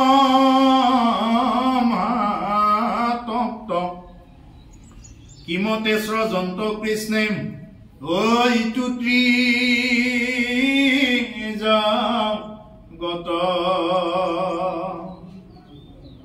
সম্প্ৰতি চেদিও ঋষি মনৰ সংশয় যে মোৰ মনৰ সংশয়টো দূৰ কৰা হে ঋষি যে হে গুৰুদেৱ যে মোৰ মনৰ এটা সংশয় আছে সৃষ্টিৰ মধ্যত মহাপুৰুষ ঈশ্বৰ কেৱলে থাকন্ত হৰি একে ব্ৰহ্মাতত্ব এই সৃষ্টিৰ মধ্যত এই সৃষ্টিৰ মাজত কেৱল ঈশ্বৰে কি হৈ থাকে মানে অকলে থাকে ঈশ্বৰৰ পৰাই সমস্ত সৃষ্টি কেৱলে থাকন্ত হৰি একে ব্ৰহ্মাতত্ব তেওঁ একে মানে এজনে ব্ৰহ্মাতত্ব তেওঁই হল ব্ৰহ্মতত্ব এজনেই তেওঁ কিমতে স্বজন্ত কৃষ্ণে এইটো ত্ৰিজগত আৰু কেনেকৈনো প্ৰভু ভগৱন্ত কৃষ্ণই এই ত্ৰিজগত সৃষ্টি কৰে মোক অকমান ক'ব লাগে, মই জানিব খোজো যে কেনেকৈনো তেওঁ এই তিনি ত্ৰিভুৱন স্বৰ্গ মৰ্ত্য পাতাল সৃষ্টি কৰি আছে। এই কথা শুনিবা কম মোৰ বৰ চিত্ৰ,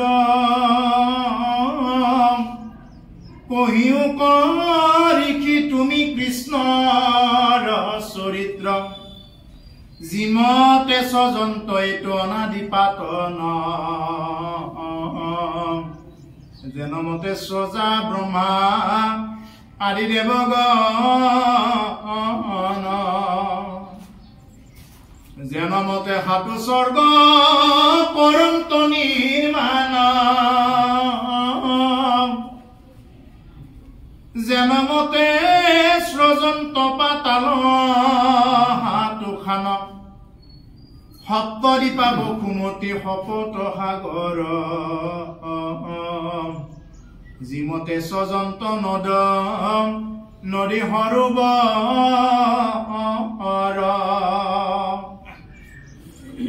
গতিকে এইখিনি কথা শুনিবৰ কাৰণে মোৰ বৰ ইচ্ছা যায়। হে গুৰুদেৱ, কহিও কৰিখি তুমি কৃষ্ণৰ চৰিত্ৰ, মোক কৃষ্ণৰ চৰিত্ৰখিনি কোৱা, এই বুলি শুকদেৱক প্ৰশ্ন কৰিছে মহাৰাজ পৰীক্ষিতে। এতিয়া যে তেওঁ প্ৰশ্ন কৰাৰ কাৰণত গুৰুজনাৰ ক'বৰ কাৰণে ভাল লাগে, বোলে শুনি আছে দে কিবা এটা বোলে কৈ থাকিবৰ কাৰণে ভাল লাগে। ঠিক তেনেকুৱা কথা তেওঁ সুধিছে কাৰণে এতিয়া উত্তৰটো দিব। যিমতে স্ৰজন্ত এইটো অনাদি পাতন, যেনমতে স্ৰজা ব্ৰহ্মা আদি দেৱগণ, যেনেদৰে এই সৃষ্টিৰ অনাদি, এই অনাদি এই সৃষ্টি যাৰ আদি অন্ত নাই, এই সৃষ্টিৰ যিয়ে নেকি পাতনি মেলিলে, যিয়ে নেকি এই সৃষ্টিক পুনৰ পাতনি মেলিলে, এতিয়া আমি যেনেকৈ আমাৰ চকুৰ দৃশ্যমান হৈ আছে বোলে গছ লতিকা চৰাই চিৰিকটি, এই যে পাহাৰ ভৈয়াম এনেকুৱা বিভিন্ন প্ৰকাৰৰ যে আমি দেখা পাই আছো এই পৃথিৱীখন। গতিকে সেইকাৰণে এই যিমানবিলাক বস্তু নিৰ্মাণ কৰিলে, বা যেনমতে স্ৰজা ব্ৰহ্মা আদি দেৱগণ, কেনেকৈনো ব্ৰহ্মা আদি দেৱতাসকলক তেওঁ স্ৰজন কৰে, এই সম্পৰ্ক মই জানিব খোজো। কেনেকৈনো তেওঁ 7খন স্বৰ্গ নিৰ্মাণ কৰিছে। আমাৰ স্বৰ্গ 7খন আছে, তাৰ পিছতে 7খন পাতাল আছে। কেনেধৰণে এই 7খন পাতাল তেওঁ স্ৰজন কৰিলে। তাৰ পিছতে সপ্তদ্বীপা বসুমতী শপত সাগৰ, সপ্তদ্বীপা বসুমতী বা এই 7খন সাগৰ কেনেকৈনো সজিলে, নদ নদী এই সৰোবৰ, এই সকলোখিনি কি কৰিব লাগে মই জানিব বিচাৰো। এই বুলি মানে কোনে জানিব বিচাৰিছে? এইটো মহাৰাজ পৰীক্ষিতে জানিব বিচাৰিছে। এই যে তল অতল বিতল কুতল ৰসাতল পাতাল, এনেকুৱাকৈ আমাৰ মানে 7খন পাতাল ইয়াতে তলত আছে, ওপৰতো আমাৰ স্বৰ্গ আছে। গতিকে সেনেকুৱাকে এই কথাবিলাক আমাৰ জানিব বিচাৰিছে যে পশু পক্ষী, এৰাম পশু পক্ষী বিক্ষলতা চৰাচৰ যতম, কিমতে স্ৰজন্ত মেৰু মণ্ডৰ পৰ্বত। পশু পক্ষী বৃক্ষ লতা চৰাচৰ যিমানবিলাক চৰাচৰ জীৱ যিবিলাক আছে, লৰচৰ কৰিব পৰা আৰু লৰচৰ কৰিব নোৱাৰা জীৱাবিলাকক একেলগে চৰাচৰ বুলি কোৱা হয়। লৰচৰ কৰিব পৰা আৰু লৰচৰ কৰিব নোৱাৰা যিমানবিলাক ইয়াতে আছে, এই সকলোবিলাক কেনেকৈনো সৃষ্টি কৰিছে। কিমতে স্ৰজন্ত মেৰু মণ্ডৰ পৰ্বত, কেনেদৰেনো এই ইমানবিলাক পৰ্বত মেৰু এইবিলাক সৃষ্টি কৰিছে, এইবিলাক আমাক ক'ব লাগে। যেনমতে ব্ৰহ্মাণ্ড কৰন্ত নিৰ্মাণ, কহিও কোৱা সাক্ষাতে তুমি ঋষি সৰ্বজান। গতিকে কি মতে এই ব্ৰহ্মাণ্ডখন নিৰ্মাণ কৰিলে, এই কথাবিলাক মোক কৈ যোৱাই বুলি মানে শুকমুনিক এই কথাখিনি মহাৰাজ পৰীক্ষিতে প্ৰশ্ন কৰি আছে। কেনে কোনে ধৰি আছে সহাগৰা বসুমতী, কি কাৰণে পৃথিৱী নজান্ত ধুগতি, কিবা হেতু লৰেইটো পৃথিৱী মণ্ডল, চেদিও কৰিখি তুমি সংশয় কলয়। কোনে ধৰি আছে সহাগৰা বসুমতী? এই যে বসুমতীখন এতিয়া যে পানীৰ ওপৰতেতো উঠি আছে, পানীৰ ওপৰতো ডাইৰেক্ট উঠি থাকিব নোৱাৰে, কিবা এটা লাগি থাকিব লাগিব কিবা এটাৰ লগত। কেনেকৈ আছে এই পৃথিৱীখন? গতিকে এই কথাখিনি মই অকণমান জানিব খোজো। পৃথিৱীখন কেনেকৈ ৰৈ আছে? কাৰণ আমি পানীৰ ওপৰত কিবা এটা বস্তু দি থলে নহয়, অন্ততঃ কিবা এটা কাৰণ থাকিব লাগিব। এই বস্তুটো কি কাৰণত ৰৈ আছে এনেকে? কাৰ এনেকুৱা এটা মানে হাত আছে, কাৰ হাত আছে এই পৃথিৱীখন ৰৈ থকা? গতিকে এই কথাখিনি মোক কওক, কোনে ধৰি আছে? নহলেতো পানীত ডুব গ'ল হয়। কি কাৰণে পৃথিৱী নজান্ত অধোগতি? কি কাৰণে পৃথিৱীখন অধোগতি মানে তলৰ ফালে গুচি যোৱা নাই? কিবা হেতু লৰে এইটো পৃথিৱী মণ্ডল? কি কাৰণত পৃথিৱীখন লৰে মাজে মাজে ভূমিকম্প যে হয়? এতিয়া আমাৰ বিজ্ঞানীবিলাকে বিভিন্ন প্ৰকাৰৰ কথা কৈ থাকে। বিজ্ঞানৰ যুগত এইবিলাক ভগৱানৰ অস্তিত্ব কি আছে বুলি কৈ থাকে, কিন্তু বিজ্ঞানে আজি কৰিব পাৰিছে নেকি? ভূমিকম্প নোহোৱা কৰক দেচোন, কোনোবাই পাৰে নেকি? ভূমিকম্পটো নোহোৱা কৰি দেখুৱাই দিয়ক এবাৰ, চুনামি নোহোৱা কৰি দেখুৱাই দিয়ক এবাৰ। বেছিয়ে হৈ যায় আছে মানে কিয়? তাৰমানে এটা কথা প্ৰভু, অকল বিজ্ঞানে আৱিষ্কাৰহে কৰিব পাৰে, বিজ্ঞানৰ সৃষ্টি কৰাৰ অধিকাৰ নাই। বিজ্ঞানে বস্তু এটা আৱিষ্কাৰ কৰিব পাৰে। ইয়াতে আমি যিমানবিলাক বস্তু দেখা পাই আছো, এই যে গৃহটোৰ যিমানবিলাক সামগ্ৰী এতিয়া গৃহটো বান্ধিছে, এই গৃহত যিমানবিলাক ইটা লাগিছে, চিমেণ্ট লাগিছে, ৰড লাগিছে, এইবিলাক কি বিজ্ঞানে এই প্ৰকৃতিৰ পৰাই আৱিষ্কাৰহে কৰিছে এইটো, কিন্তু সৃষ্টি কৰাৰ অধিকাৰ বিজ্ঞানৰ নাই। সেই মেটেলটো তেওঁলোকে নিজৰ ভিতৰৰ পৰা, শৰীৰৰ ভিতৰৰ পৰা এনেকুৱাকে বোলে মই পৃথিৱীৰ কৰুৰ পৰা লোৱা নাই, মই দেহৰ পৰা এনেকুৱাকে সৃষ্টি কৰাই দিছো দেই এইটো বস্তু, এনেকুৱাকে ল'ব পৰা অধিকাৰ কাৰো নাই। গতিকে সেইকাৰণে এটা কথাই মনত ৰাখিব যে বিজ্ঞানে কেৱল মানে এইটো আৱিষ্কাৰ কৰে, এটা এটা বস্তু সৃষ্টি কৰিব একমাত্ৰ ঈশ্বৰে পাৰে। এইবিলাক ঈশ্বৰে দিয়া সৃষ্টি, আৰু এইবিলাক আমি যাক যেনেকুৱা ব্যৱহাৰ লাগে তেনেকুৱাকে উপযোগী কৰি আমি কি কৰি আছো? ইয়াতে চলি আছো। যি বস্তু লাগে আমাক তেনেকুৱাকে উপযোগী কৰি লৈ আমি চলি আছো। হে ৰাম ভোগমুনি বুলন্ত শুনিও পৰীক্ষিত, কহো সৃষ্টি কথা তুমি থিৰ কৰা চিত্ৰয়ৰা, সৃষ্টি স্থিতি লয় মাধৱৰ মুখ্য লীলা, আপোন তৰিলা তুমি আনকোতা ৰিলায়। শুকমুনি বুলন্ত শুনিও পৰীক্ষিত। শুকমুনিয়ে লাহেকে কৈছে যে হে পৰীক্ষিত, মই তোমাক কওঁ শুনা, কহো সৃষ্টি কথা তুমি থিৰ কৰা চিত। এইবিলাক কথা শুনিবৰ কাৰণে কি লাগে? এটা সুস্থ মগজু লাগে। সেইকাৰণে পৰীক্ষিতক কৈছে, পৰীক্ষিত তুমি স্থিৰ হৈ শুনা এই কথাখিনি। তুমি যিহেতু মৃত্যুমুখী লোক, অকল পৰীক্ষিতে যে মৃত্যুমুখী লোক তেনেকুৱা নহয়। আমিও 7 দিনৰ ভিতৰত মৰিবৰ কাৰণে গৈ আছো। সোমবাৰৰ পৰা দেওবাৰৰ ভিতৰত আমি মৰিবৰ কাৰণে গৈ আছো। সোমবাৰ, মঙ্গলবাৰ, বুধ, বৃহস্পতি, শুক্ৰ, শনি, ৰবি, এই 7টা বাৰৰ ভিতৰত আমি প্ৰত্যেকে যিকোনো এটা দিনত আমি মৰিবই লাগিব। এইটো মানে অৱশ্যম্ভাৱী। অৰ্থাৎ কি যে এইখন হল মৰ্ত্যলোক। মৰ্ত্যলোক মানে হল, মৰ্ত্য মানে হল মৃত্যু লোক। এই মৃত্যু লোকত থাকিলে মৰিবই লাগিব, এইটো কিন্তু কোনেও পাহৰিব নালাগে। মৰ্ত্য মানে মৃত্যু হবই। যাৰ নেকি সৃষ্টি আছে তাৰ ধ্বংসও আছে ইয়াতে। আপুনি যিমান যিয়ে নবনাওক কিয়, গাড়ী লৈছে, গাড়ীখনো এটা সময়ত তাৰ নষ্ট হৈ যায়, ঘৰো এটা সময়ত নষ্ট হৈ যায়, চবে নষ্ট হৈ যায়। ইয়াত যিমান আছে গছ গছনিও হৈছে নষ্ট হৈ যায়, একো ইয়াতে স্থায়ী নহয়। স্থায়ী এটাই আছে, এই হল ঈশ্বৰ কৃষ্ণ। তেওঁৱে কি কৰিব পাৰে? একমাত্ৰ স্থায়ী হৈ থাকে। এই কথাখিনি এতিয়া কৈ যাব। খুব আচৰিত কথা, খুব গুৰুত্বপূৰ্ণ কথা এইবিলাক, আচৰিত অদ্ভুত কথা এইবিলাক, যিবিলাক কথা আমি সাধাৰণ মগজুৰে ঢুকি পোৱাটো সম্ভৱ নহয়। সেইকাৰণে কৈছে যে তুমি এইবিলাক কথা শুনিব লাগিলে তোমাৰ এটা সুস্থ মগজু লাগিব। গতিকে সেইকাৰণে তুমি স্থিৰ কৰি এইবিলাক কথা শুনা। সৃষ্টি স্থিতি লয় মাধৱৰ মুখ্য লীলা। প্ৰভু ভগৱন্তৰ মুখ্য লীলাই হল সৃষ্টি স্থিতি আৰু লয়। কেতিয়াবা কোনোবা এখন জগতত ধ্বংস কৰি দিয়ে,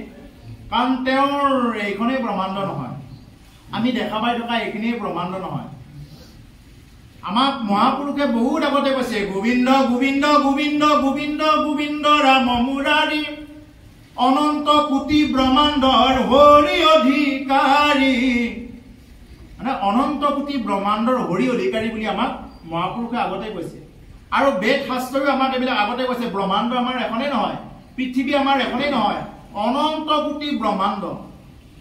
আমাৰ এই যেনেকুৱাকে গাৰ নোম বহুত আছে, প্ৰভু ভগৱন্তৰ এনেকুৱা এডাল এডাল গাৰ নোমত এখন এখন বিশ্ব ব্ৰহ্মাণ্ড আছে গতিকে চিন্তা কৰক কথাখিনি ঠিক আমাৰ কল্পনানি কিবা পাম নেকি আমি যিমানবিলাক বস্তু দেখা পাই আছো ইয়াতে প্ৰভু ভগৱন্তৰ এডাল গাৰ নোমৰ গুৰিত এখন এখন বিশ্ব ব্ৰহ্মাণ্ড চালিত হৈ থাকে গতিকে তেনেকুৱাকে অনন্ত কোটি ব্ৰহ্মা আছে অনন্ত কোটি শিৱ আছে অনন্ত কোটি ইন্দ্ৰ আছে অনন্ত কোটি বায়ু আছে অনন্ত কোটি বৰুণ আছে এনেকুৱাকে অনন্ত কোটি গছ গছনিৰে কি হৈ আছে অনন্ত কোটি ব্ৰহ্মাণ্ড চালিত শক্তি হৈ আছে এতিয়া বিজ্ঞানে এই আজি কেইটামান দিন আগতে এটা ঘোষণা কৰিছে বোলে নহয় ব্ৰহ্মাণ্ড এখনে নহয় ব্ৰহ্মাণ্ড আৰু আছে গতিকে সেইবিলাক বিজ্ঞানৰ মানে সীমাৰ বাহিৰত এইবিলাক ঢুকি পাওঁতে হয়তো আৰু বহুত দিন লাগি যাব পাৰে ওলাব এইবিলাক সেইবিলাকলৈ গৱেষণা কৰিব লাগিলে আৰু বহুত সাধনাৰ প্ৰয়োজন হ'ব বহুত ক্ষমতাৰ প্ৰয়োজন হ'ব গতিকে সেইকাৰণে আমাৰ এতিয়া সেই সাধাৰণ গ্ৰহকেইটাৰ হেৰিখিনি আমি ভালকৈ যাব পৰা নাই এতিয়া মানে কিবাকে চন্দ্ৰলৈ এখন যান পঠাই দিলে এতিয়া চন্দ্ৰত গৈ কি দেখা পালে চন্দ্ৰত গৈও দেখা পাইছে যে আমাৰ কি হৈ আছে তাতে পৃথিৱীত থকা কিছুমান উপাদান চন্দ্ৰটো আছে পৃথিৱীত থকা উপাদান আছে তাতে পানীৰ অস্তিত্ব পাইছে তাতে হাইড্ৰজেনৰ অস্তিত্ব পাইছে হিলিয়াম লিথিয়াম এনেকুৱাকে বিভিন্ন প্ৰকাৰৰ যিবিলাক নেকি মানৱৰ কাৰণে বা জীৱৰ বসুপযোগ্য স্থান হিচাপে কিছু নিৰ্ণিত হৈছে তাৰমানে ধৰি ল'ব পাৰি যে তাতেও এটা সময়ত আমি এনেকুৱাকে যেনেকুৱাকে আমি পৃথিৱী নামৰ গ্ৰহটোত জীৱবিলাকে আছো নিশ্চিন্ত মানে এটা সময়ত তাতেও জীৱ আছিলে কিন্তু প্ৰলয় জলত কি হৈ গৈছে এইবিলাক চব নষ্ট হৈ গৈছে এটা সময়ত পৃথিৱীটোৰ প্ৰলয় জল আহিব এইবিলাক ভাগৱতৰ দ্বাদশ স্কন্ধত লিখা আছে স্পষ্ট লিখা আছে গতিকে যেতিয়া নেকি প্ৰলয় জল আহিব তেতিয়া আকৌ আমাৰ ইয়াতো দশাটো সেইটোৱে হ'ব গতিকে সেইকাৰণে এইবিলাক হ'ল প্ৰভু ভগৱন্তৰ লীলা সেইকাৰণে এতিয়া কৈছে যে বহু সৃষ্টি কথা তুমি স্থিৰ কৰা উচিত যে সৃষ্টি স্থিতি লয় এইবিলাক হ'ল মাধৱৰ মুখ্য লীলা কাৰণ যদি তেওঁ সৃষ্টি নকৰে তেতিয়াহ'লে তেওঁৰ আনন্দ নালাগে তেওঁ অকলে থাকি ৰস নাপায় সেইকাৰণে তেওঁৰ দেহৰ পৰাই আমাৰ জীৱবিলাকক মানে জাতৰ কৰাই দিছে ঠায়ে ঠায়ে স্থিতি কৰাই দিছে আমি মানুহ বুলিয়ে নহয় ইয়াতে যিমানবিলাক হাঁহ কুকুৰা যিমানবিলাক আমাৰ কি আছে জীৱ আমি দেখা পাই আছো প্ৰত্যেকটো জীৱৰ ভিতৰত ঈশ্বৰৰ কি আছে অংশ আছে সেইকাৰণে প্ৰত্যেকটো জীৱই বাচিবৰ কাৰণে চাই প্ৰত্যেকটো জীৱই বৃদ্ধি পাব চাই প্ৰত্যেকে আনন্দ বিচাৰে আনন্দ ল'বৰ কাৰণে বিচাৰে আৰু বিশেষকৈ মানুহেতো সদায় আনন্দ ল'বৰ কাৰণে বিচাৰে কাৰণ যিহেতু আমি মানুহ নামৰ জীৱটো ভগৱন্তৰ অংশ প্ৰত্যেকে ভগৱানৰ অংশ সেইকাৰণে মানুহে দুখটো সহ্য কৰিব নোৱাৰে মানুহে চবে কি আনন্দ ল'বৰ কাৰণে যায় কিয় আনন্দ ল'ব যায় কাৰণ আমি আনন্দ ব্ৰহ্মৰ অংশ হয় আমি প্ৰত্যেকে আনন্দ ব্ৰহ্মৰ অংশ কাৰণ যিমান যি হ'লেও আমাৰ এটা সত্তা আছে যে তেওঁ সদায় আনন্দত থাকি ভাল পায় মোৰ প্ৰভু সদায় আনন্দত থাকি ভাল পায় তেওঁৰে আমি লেখমান হ'লেও অংশ গতিকে সেইকাৰণে তেওঁৰ লেখমান অংশয়ো সদায় আনন্দ লৈ ভাল পায় আপুনি আপোনো তৰিলা তুমি আনকো তৰিলা এতিয়া কৈছে যে সেই পৰীক্ষিত তুমি যি মোক প্ৰশ্ন কৰিলা এই সৃষ্টি স্থিতিৰ কথা গতিকে তুমি যি প্ৰশ্ন কৰিলা এই প্ৰশ্ন কৰাৰ কাৰণে যে তুমিতো তৰিলাই তুমি আনকো তৰাব পাৰিলা কাৰণ এইখিনি কথা এতিয়া সুকমনিয়ে পৰীক্ষিতক ক'ব যাওঁতে আমাকো ক'ব লগা হ'ল এতিয়া আমিও পাইছোঁ যদি তেওঁৰ মুখেৰে সেই ব্ৰহ্মঋষিৰ মুখেৰে যদি এইবিলাক কথা নোলাল হয় আমি আজি হয়তো এইবিলাক কথা নাপালোহেঁতেন গতিকে সেইকাৰণে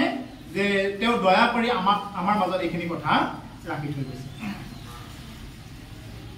হে ৰাম কৃষ্ণৰ চৰণে তুমি পৰম ভকত যদ্যপি জানিতে হোৱা আপুনি ভকত তথাপিও পুচিলালো পৰয় উপকাৰে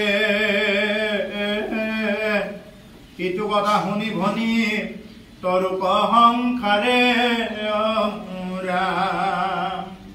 গতিকে কৃষ্ণৰ চৰণে তুমি পৰম ভকত কৃষ্ণৰ চৰণৰ বোলে তুমি পৰম ভকত বুলি কৈছে পৰম মানে সুপ্ৰিম আৰু ইয়াতকৈ না আমাৰ যেনেকুৱা সুপ্ৰিম কোৰ্ট থাকে এটা ভকত বুলি আমাক আনে পৰিচয় দিব লাগিব আমি নিজে গামোচাখন লৈ গ'লে মই ভকত কৰি থাকিলে নহয় ভকত বুলি আনে পৰিচয় দিব তোমাৰ চাল চলন স্বভাৱ চৰিত্ৰ দেখা পাই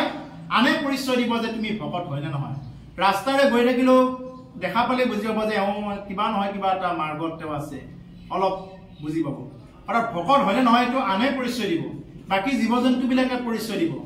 এটা ভগৱান কৃষ্ণই উদ্ধৱক কৈছে যে হে উদ্ধৱ তুমি মোৰ পৰম ভকত বুলি কৈছে। উদ্ধৱক ভগৱান কৃষ্ণই নিজে কৈছে যে তুমি পৰম ভকত মোৰ। গতিকে সেইকাৰণে ভকত বুলি সদায় আমাক আনে পৰিচয় দিব লাগিব। আমি নিজে নিজে বোলে মই ভকত, মই অমুক তমুক এনেকুৱা আমি নিজক নিজে যদি কৈ থাকো এইবিলাক অহংকাৰ হৈ যাব। গতিকে সেইকাৰণে আনে যাতে পৰিচয় দিয়ে। যদি বাকী জীৱ জন্তুবিলাকে যদি তোমাৰ ওচৰত আহিছে, বাকী জীৱ জন্তুবিলাকে যদি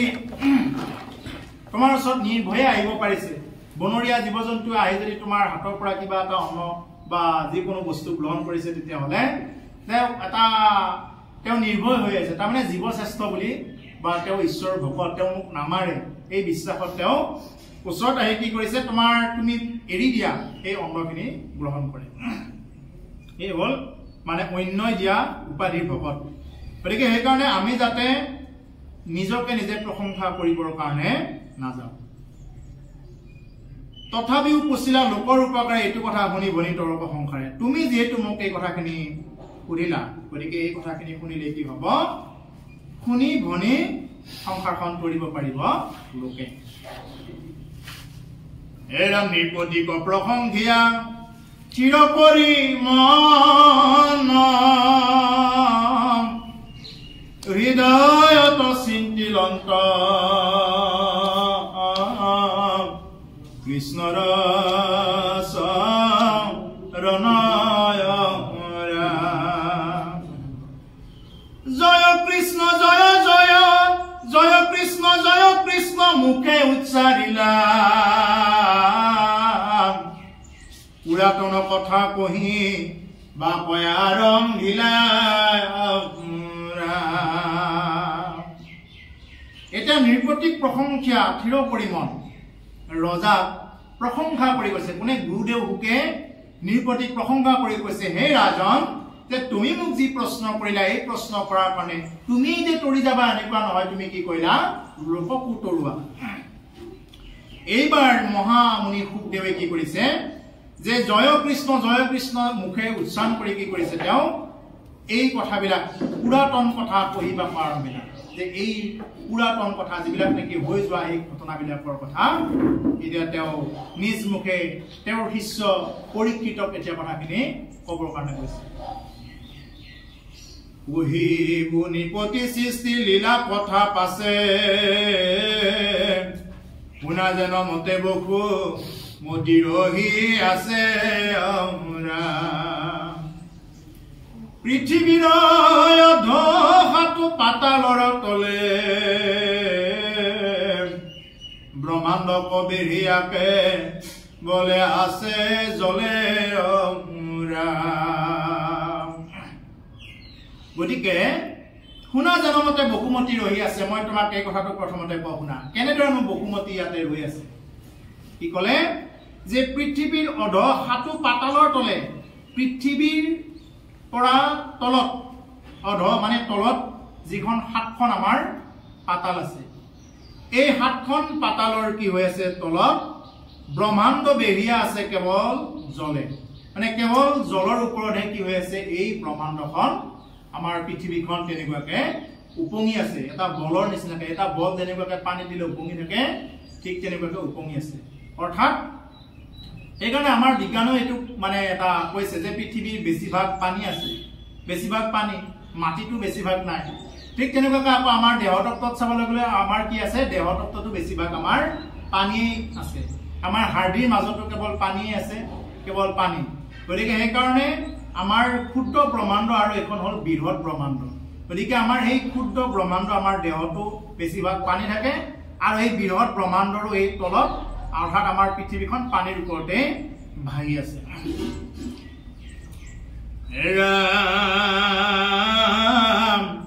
কুৰ্মৰূপে হৰি আছা জলৰ পৰে 50 কোটি প্ৰহৰম বহল কলে বৰম কুৰ্মৰয় পৰে সৰ্প ৰূপে ভগন্ত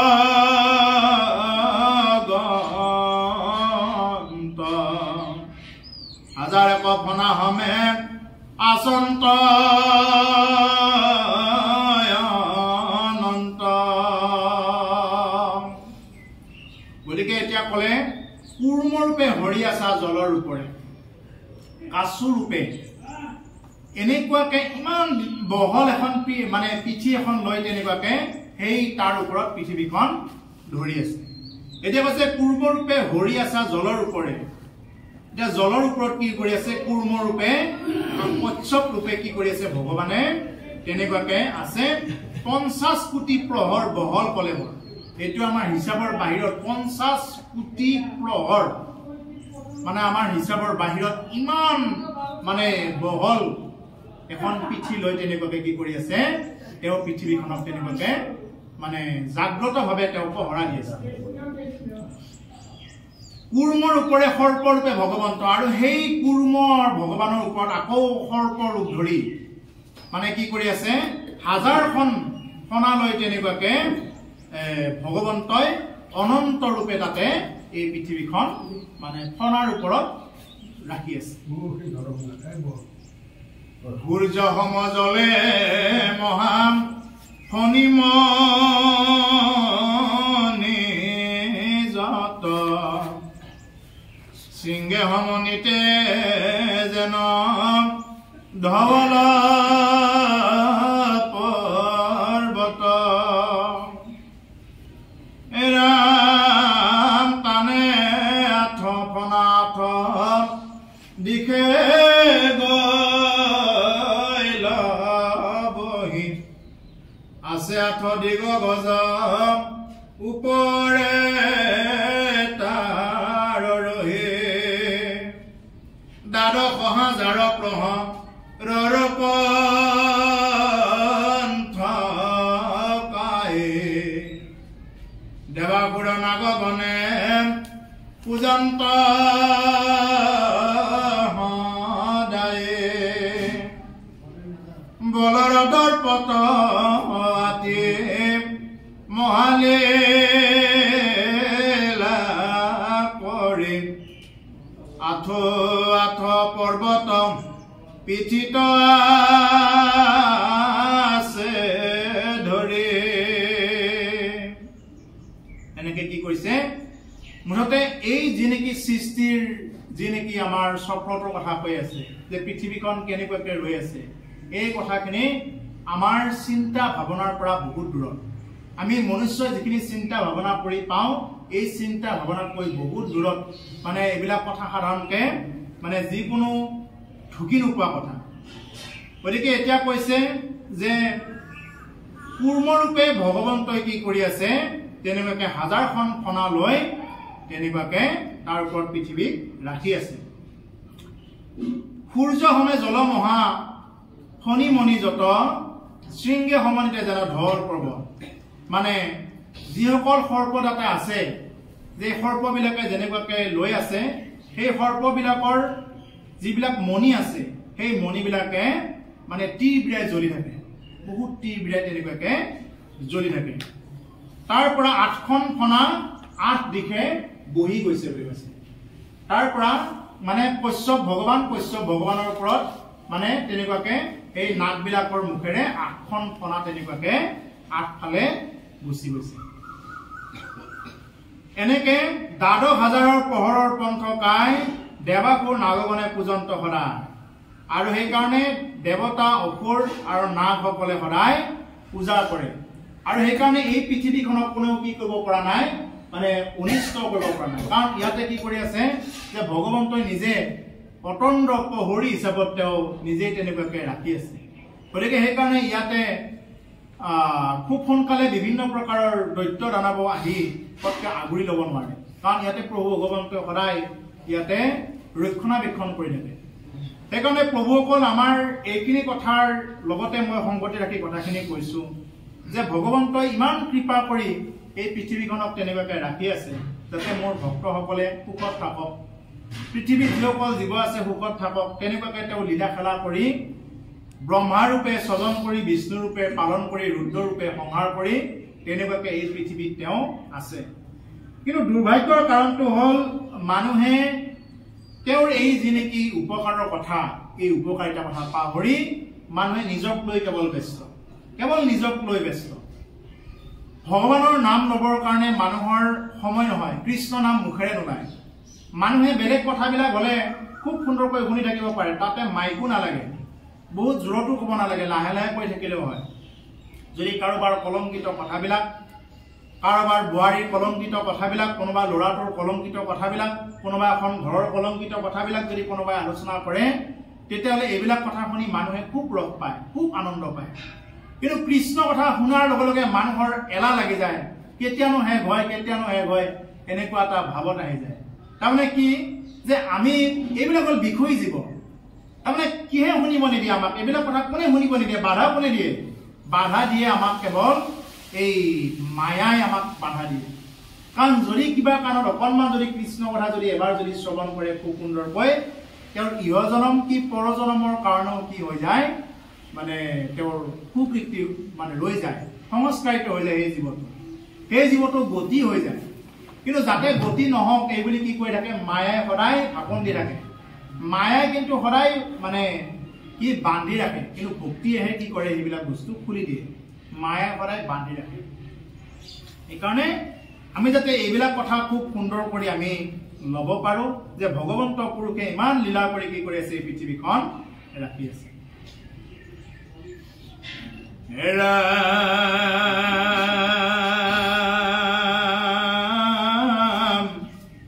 পৰ্বতৰ ওপৰত সহাবৰামহী যেন চাংগখান আগতে আছে ৰহি, যি দিশৰ দিগ গজ লৰাৱে নিজকাই, সিদিশৰ পৰা জানাম ভূমিকম্প যায়। গতিকে ইয়াতে ক'লে যে দেৱাসুৰ নাগ গণে পৰ্যন্ত হৰাই বলৰ দৰ্পত আতি মহালীলা কৰি ৮ পৰ্বত পিঠিত আছে ধৰি। এনেকুৱাকে ৮খন পৰ্বত তেওঁলোকে কি কৰি আছে, এই পিঠিৰ ওপৰত ৮খন পৰ্বত তেনেকুৱাকে লৈ আছে। পৰ্বতৰ ওপৰত সহাবৰা মহি,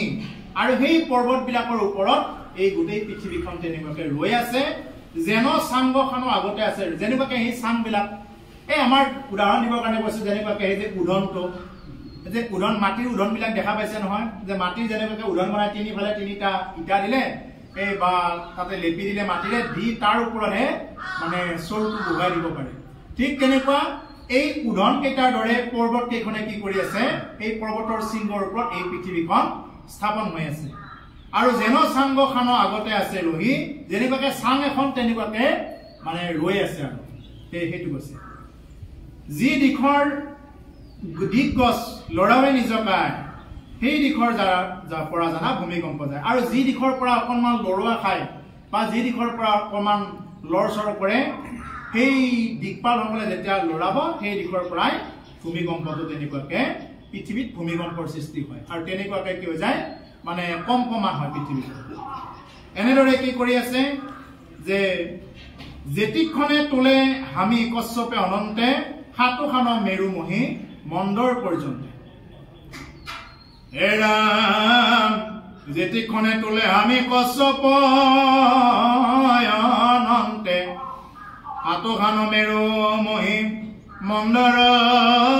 পৰ্যন্তে। এৰাম সাগৰ সহিতে আতি কৰে তলম বলম, দেখিও কৃষ্ণৰ এইটো যুগ মায়া বল। গতিকে এনেদৰে সৃষ্টিৰ এটা মানে ক্ষুদ্ৰ এটা ৰূপ এটা বৰ্ণনা কৰিছে। যেতিয়া মানে কি কৰে, কশ্যপে অৰ্থাৎ ভগৱান কাছু যেতিয়া ৰূপ ধৰি থাকে, সেই কাছই যেতিয়া নেকি হামি তুলিলে কি হৈ যায়, তেনেকুৱাকে এই সাগৰখন তলবল হৈ থাকে। এতিয়া সেই সাগৰে ইচ্ছা কৰিলে কি কৰিব পাৰে, সেই সাগৰে ইচ্ছা কৰিলে এই পৃথিৱীখন বুঢ়াই পেলাওঁতে বৰ বেছি সময় নালাগে। সাগৰ যিটো ঢৌ, আপোনালোকে যিসকলে সাগৰ দেখা পাইছে লক্ষ্য কৰিব গৈ, যে যিটো হিচাপত মানে আঁতৰৰ পৰা মানে আহে ঢৌটো, মানে এনেকুৱা লাগে যেন গোটেই বুঢ়াই পেলাব। কোনোবাটো ঢৌ এনেকুৱা ৰুদ্ৰমূৰ্তি ধৰি আহে কিন্তু এটা নিৰ্দিষ্ট সীমাৰ পৰা সেই সাগৰৰ ঢৌ কি কৰি যায় ৰৈ যায় স্তব্ধ হৈ যায় সাগৰত কিয় যে এজনৰ ইংগিত আছে ইয়াতে এজন প্ৰভু ভগৱন্তৰ ইংগিত আছে তেওঁৰ বিনা ইচ্ছাত ইয়াতে সাগৰও কি কৰিব নোৱাৰে বুঢ়াই পেলাব নোৱাৰে নহলে সাগৰে বুঢ়াই পেলাওতে বৰ বেছি সময় নালাগে ইয়াতে যেতিয়া নেকি উদ্ধৱ এতিয়া চাৰি যুগে অমৰ হনুমান এতিয়া চাৰি যুগে অমৰ ঠিক তেনেকুৱাকে আমাৰ বিভিন্ন প্ৰকাৰৰ আগৰ ঋষিমুনিও এতিয়া অমৰ হৈ আছে আৰু সেই ঋষিমুনিবিলাক বা আপোনাৰ খবৰ দৰে সাধু সন্তবিলাক যেতিয়ালৈকে কৃষ্ণ নাম লৈ থাকিব যেতিয়ালৈকে ইয়াতে ঈশ্বৰৰ গুণ চৰ্চা লীলা কীৰ্তন চলি থাকিব তেতিয়ালৈকে পৃথিৱী স্থিৰ হৈ থাকিব আৰু যেতিয়ালৈকে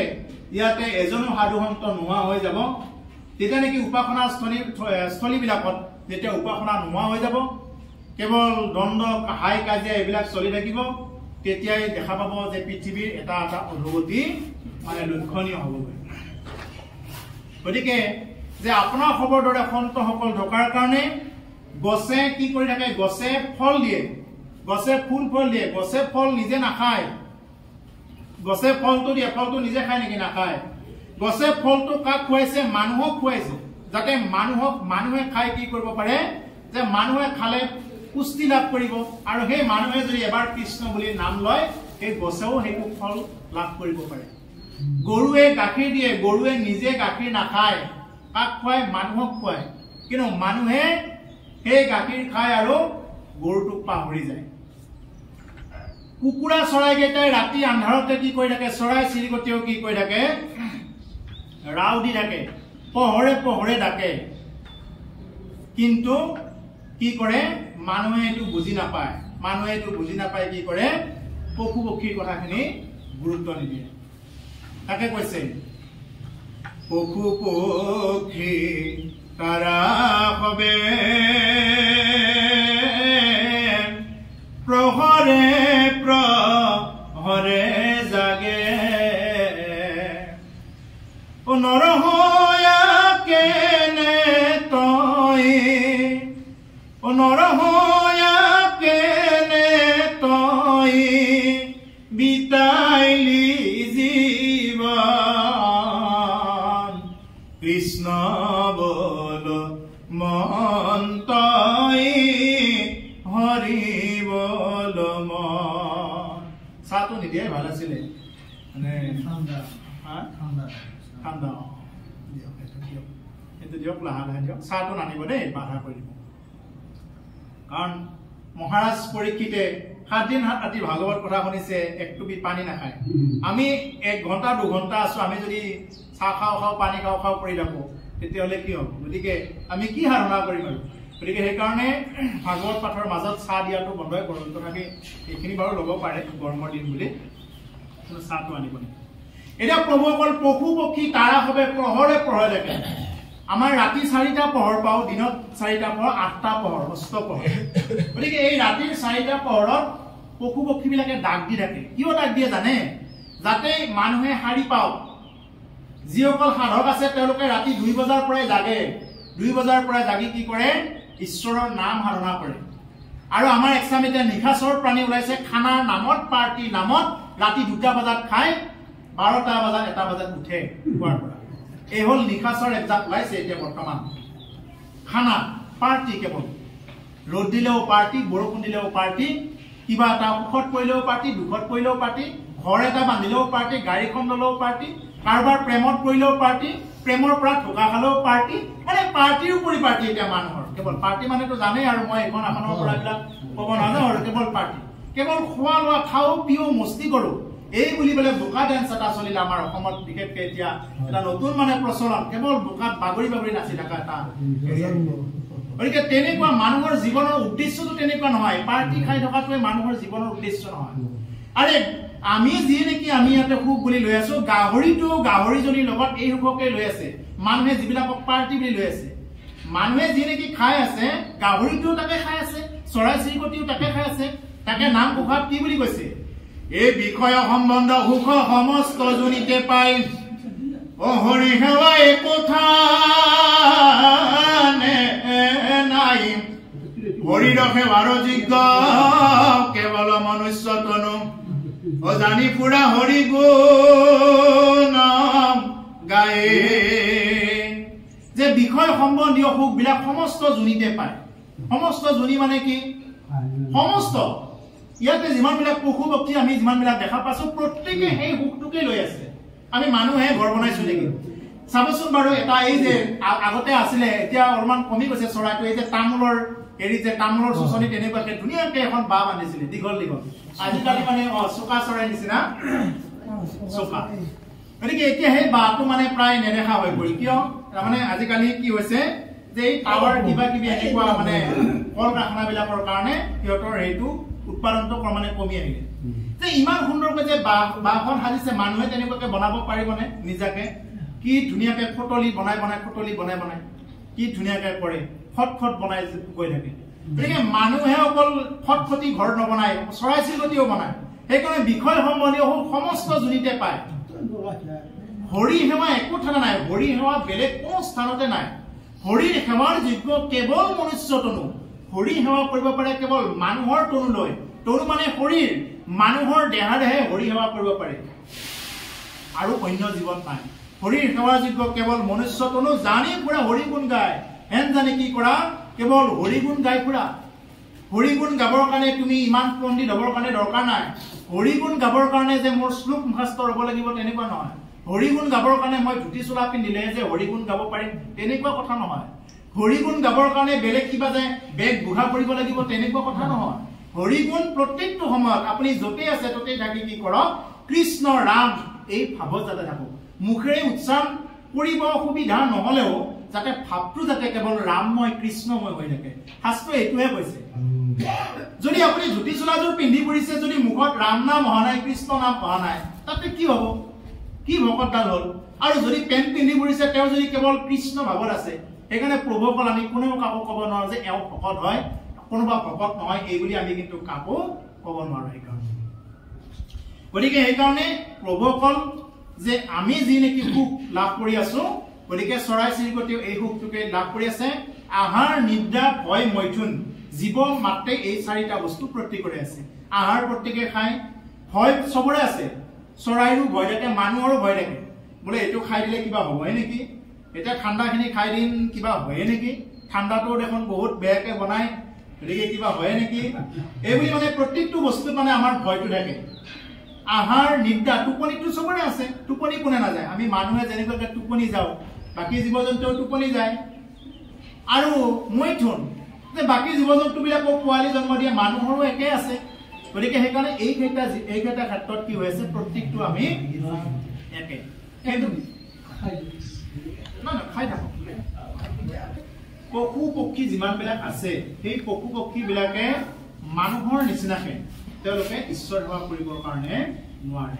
তেওঁলোকে গোটেইবিলাক বুজি পায় প্ৰকৃতি জগতত যি যি হয় চববিলাক বুজি পায় সকলোবিলাক বুজি পায় সেইকাৰণে প্ৰকৃতি জগতত যিমানবিলাক জীৱ জন্তু আছে সেই জীৱ জন্তুবিলাক আমাৰ শ্ৰদ্ধাৰ যোগ্য সেইকাৰণে আমি কোনো এটা জীৱক আমি মাৰিব নালাগে তাৰোপৰি এইটো দৰ্শন মানে এনেকে কৈ এৰা দৰ্শন নহয় সেইকাৰণে প্ৰত্যেকটো জীৱৰ ভিতৰত আমি ঈশ্বৰীয় দৃষ্টিভংগীৰে চাব লাগে সেইকাৰণে পাৰিলে প্ৰত্যেকটো জীৱক আমি ঈশ্বৰ দৃষ্টিভংগীৰে চাই আমি কোনো জীৱক হত্যা কৰি মাৰি খাব নালাগে আমি যদি আমাৰ জিভাৰ তৃপ্তিৰ কাৰণে যদি আমি হাঁহ এটা মুচৰি খাওঁ আমাৰ জিভাৰ তৃপ্তিৰ কাৰণে যদি মাছ আনি পেলাই খাওঁ আমাৰ জিভাৰ তৃপ্তিৰ কাৰণে যদি কণী এটা আনি খাওঁ তেতিয়াহ'লে কি হ'ব গতিকে সেইকাৰণে মনুষ্যৰ এইখিনি অন্তত চিন্তা কৰিব পৰা ক্ষমতাটো আছে পশু পক্ষী সেইটো ক্ষমতা আছে নে নাই সেইটো আমাৰ বিচাৰ্য বিষয় নহয় কিন্তু এটা কথা হ'ল অন্তত আমি মানুহ হিচাপত আমি আলোচনা কৰি থকা হিচাপত আমি জানো যে এটা জীৱই কিমানখিনি কষ্ট পায় এটা মাছ এটা কেনেকৈ কাটি দিয়ে এদিনাখনে এটা মোবাইলতে এনেকুৱা দি দিছে মানে এনেকুৱা কৰদ এখন থাকে তাতে মাছটোৰ হেৰিটো এনেকৈ দি দিয়ে মানে পটকে কাটি দিছে মাছটোৱে মানে কটা যোৱাৰ মুখখনেও এনেকুৱাকে মুখখন মাৰি আছে কাণখন মাৰি থাকে কিয় মাছটোৱেতো নিজে নিজে আহিবলৈ কোৱা নাই মোক মাৰ বুলি পেলাই মাছৰ ভিতৰতো ঈশ্বৰ আছে আমি সেইটো চাব লাগে মানুহ হিচাপত বাকি জীৱ জন্তুবিলাকে ঈশ্বৰ সাধনা কৰিব নোৱাৰে বুলি শাস্ত্ৰই কৈছে যদিও পাৰিছে এইটো তেওঁলোকৰ কথা কিন্তু এনেকুৱাকে কোনো জীৱই তাৰমানে কি কৰিব পৰা নাই তেওঁলোকে ঈশ্বৰ প্ৰাপ্তি ডাইৰেক্ট মানে তেওঁলোকে ঈশ্বৰ প্ৰাপ্তি কৰিব নোৱাৰে মানুহৰ বাহিৰে গতিকে সেইকাৰণে মানুহৰ মানে জীৱনটো বহুত উন্নত বুলি কয় কিন্তু দুৰ্ভাগ্যৰ কথাটো কি যে মানুহে কিছুমান এনেকুৱা হৈছে পশু পক্ষীতকৈ দিনক দিনে অধম হৈ যাব ধৰিছে যি মানুহে মানুহৰ মৰম বুজি নাপায় মানুহে মানুহক কাটি মাৰি ফ্ৰিজত ভৰাইও খাই থোৱা বাতৰি আমাৰ অসমতে দেখা পালো কেইটামান দিন আগত গতিকে মানুহে মানুহক কি কৰা নাই গতিকে সেইকাৰণে যে আমি পাৰিলে অন্য জীৱ জন্তুবিলাকক আমি কেতিয়াও হিংসা কৰিব নালাগে বা মাৰিব নালাগে শকত হ'বৰ কাৰণে প্ৰথম এইটোৱে বস্তু আমি হিংসা শূন্য হ'ব লাগিব হিংসা শূন্য একদম হিংসা শূন্য জীৱৰ প্ৰতি আমি যদি আমি মাছ এটাকো যদি মাৰিছো তাৰমানে হিংসা কৰিছো ইনডাইৰেক্টলি আমি হিংসা কৰিছো মাছটো না মাছটো পানীত আছে তোমাৰ কোনদিনা কি অপকাৰ কৰিছিল সেইকাৰণে মহাপুৰুষে কৈছে মীন মৃগ আৰু ভকত অকাৰণে বলি মাছ পানীত থাকে কাৰো ভাতৰ কাঁহীখন কাঢ়ি খোৱা নাই কিন্তু মাছক এনেই মানে দেখিব নোৱাৰে মাছক বগুলিও খাব যায় তাৰপিছতে মাছমৰীয়াটো সীমাসংখ্যা ভাগিলে যিমান মাছ আছে তাতকৈ বেছি ফানবিলাক উলিয়াই দিছে এতিয়া গতিকে সেইকাৰণে মাছ ওলাবই নোৱাৰে এতিয়া চানা পোনা দিয়াৰ বতৰ পানী পাব নতুনকৈ পানী পোৱাৰ লগে লগে চানা পোনা দিবৰ কাৰণে ওলাবহে লাগে কাটি কাটি খাব মানুহে গতিকে এইকাৰণে যে এটা হ'ল মাছ এটা হ'ল মৃগ মৃগ মানে হৰিণা হৰিণা বনত থাকে কাৰো একো নাখায় কেৱল ঘাঁহ বন কেইডাল খায় কিন্তু সেই হৰিণাকো কি কৰে হিংস্ৰ জন্তুৱে হওক মানুহে হওক চিকাৰীৰ অভাৱ নাই চবে কিন্তু হৰিণাক মানে খাবৰ কাৰণে যায় আৰু এটা হ'ল ভকত ভকতে প্ৰকৃত ভকতসকলে কেতিয়াও জীৱ সংখ্যা প্ৰাণী হিংসা নকৰে কেতিয়াও কাৰো অপকাৰ চিন্তা নকৰে ভকতে এনেকুৱা কৰে দৰকাৰ হ'লে যদি মই থকাত কিবা অসুবিধা হৈ আছে দৰকাৰ হ'লে মোকেই মাৰি নিয়া প্ৰভু চবৰে ভাল হওক এই বুলি ভকতে চিন্তা কৰিব পাৰে প্ৰকৃত ভকতে সেইকাৰণে কি কয় যে এই ভকতৰো অকাৰণে বৰি এনেই শত্ৰুতা ওলায় ভকতক এনেই মানুহে দেখিব নোৱাৰে কাৰো একো কাঢ়ি নাখায় ভকতে কেতিয়াও কাৰো পৰা একো লুটি নাখায় কাঢ়ি নাখায় প্ৰকৃত ভকতসকলে কিন্তু কি নকৰে যে সেই ভকতসকলৰ শত্ৰু দিনক দিনে বাঢ়ি গৈ থাকে যেনেকুৱাকৈ মাছৰ শত্ৰু হয় গতিকে সেইকাৰণে আমি যাতে সেই জীৱ হত্যা কৰাবিলাকৰ পৰা অলপ বাহিৰত থাকোঁ কাৰণ জীৱ হত্যা কৰিলে কি হৈ যায় সেই আত্মাকেইটাই যিটো নেকি কষ্ট পায় সেই আনৰ এটা জীৱক কষ্ট দি জিভাৰ তৃপ্তি কৰি কোনো জীৱ সুখী হ'ব নোৱাৰে সেইকাৰণে প্ৰভুসকল লক্ষ্য কৰিব এই কথাটো যিসকলে নেকি জীৱ হত্যা কৰে জীৱ হিংসা কৰে বা আন প্ৰাণীৰ দেহ ভক্ষণ কৰে এটা নহয় এটা গণ্ডগোল থাকে তেওঁলোকে বেছি তাবিজ লাব লাগিব তাবিজ জাপ জৰি কেৱল তেওঁলোকে ল'ব লগা হয় বেছিকৈ লক্ষ্য কৰিব যিসকলে নেকি অন্য জীৱ ভক্ষণ নকৰে যিসকলে নেকি প্ৰত্যেক জীৱৰ ভিতৰত ঈশ্বৰ আছে বুলি চায় আৰু ঈশ্বৰক বিশ্বাস কৰি চলে প্ৰকৃত বিশ্বাস কৰি চলে তেওঁলোকে এই তাবিজ জাপ জৰি এইবিলাকৰ পৰা অলপ দূৰত থাকিলেও হয় কিন্তু যিসকলে নেকি এই অন্য জীৱক ভক্ষণ কৰা মানে তেওঁলোকৰ আত্মাবিলাকে এটা বিশেষভাৱে ক্ৰিয়া কৰে কাৰণ তেওঁলোককতো বধ কৰা হ'ল আৰু সেইবিলাক বধ কৰা জীৱবিলাকে সেই আত্মাবিলাকে এনেকুৱাকৈ বিশ্বাস কৰে সেইখন ঘৰত আৰু সেইখন ঘৰত সেইকাৰণে কি নহয় প্ৰায় তাৰমানে খেলি মেলি কিছুমান হৈ থাকে আমাৰ যে সকলোখিনি আছে কিন্তু কিবা এটা নাই এনেকুৱা লাগি থাকে মানুহৰ কিহৰ কাৰণে হৈ আছে এইবিলাক মানুহৰতো চবখিনি আছে এতিয়া যে টকা পইচা ধন সম্পত্তি নে পিন্ধিব কাপোৰ নাই নে খাব কিবা নাই প্ৰত্যেকটো বস্তু আছে চব থাকিও যেন কিবা এটা নাই কি নাই তাৰমানে এই বস্তুটো এই আধ্যাত্মিকতাৰ বস্তুটো নোহোৱাৰ কাৰণত যে মানুহৰ এই বস্তুটো হৈ থাকে গতিকে সেইকাৰণে প্ৰভুসকল এইবিলাক আমাৰ জিভাৰে তৃপ্তি মাছ মাংস জিভাৰে তৃপ্তি এই চৰাই কণীটো কি এটা বীৰ্য এটা চৰাই বীৰ্য এই চৰাই বীৰ্য মানুহে খাই থাকে এইটো ভালকে ভাবি চাওকচোন বাৰু এই চৰাই বীৰ্য কোনোবাই খায় নেকি এনেকুৱাকৈ ভাজি পুৰি পেলাই গতিকে সেইকাৰণে আমি কিমান এটা নিষ্কাম কৰি আছো এইটো গতিকে সেইকাৰণে আমি যিমান পাৰি সেইবিলাক আমি ভক্ষণ কৰাৰ পৰা বিৰত থাকিব লাগে চাব যেতিয়া নিৰামিষ খাব আৰম্ভ কৰিব যদি মাহটো 30টা যদি গেছৰ টেবলেট খাই আছিলে এইবাৰ গেছৰ টেবলেট খাব লাগিব মাহত মাত্ৰ 5টা বা 10টা টেবলেট খালে কি হৈ যাব আপোনাৰ ক্লিয়াৰ হৈ যাব কিছুদিন পিছত দেখিব একো খাবই নালাগে পানী খাই দিলে গেছ ভাল হৈ যাব গতিকে সেইকাৰণে এইবিলাক হ'ল আমাৰ খাদ্যৰ কিছুমান নীতি নিয়ম আছে মানুহে নাজানি এইবিলাক ভক্ষণ কৰাৰ কাৰণত তেনেকুৱাকৈ বেমাৰ আজাৰৰ ফালে গতি কৰি থাকে নিৰামিষ খাদ্যটো জীৱ নাই এতিয়া কথাটো হ'ল এইটোতো এটা কথা আপুনি যেটো প্ৰশ্ন কৰিছে নিৰামিষ খাদ্য জীৱ নাই নেকি সেইটো এটা কথা এটা শাক চব্জি বিলাকত তাৰমানে কি আমাক এটা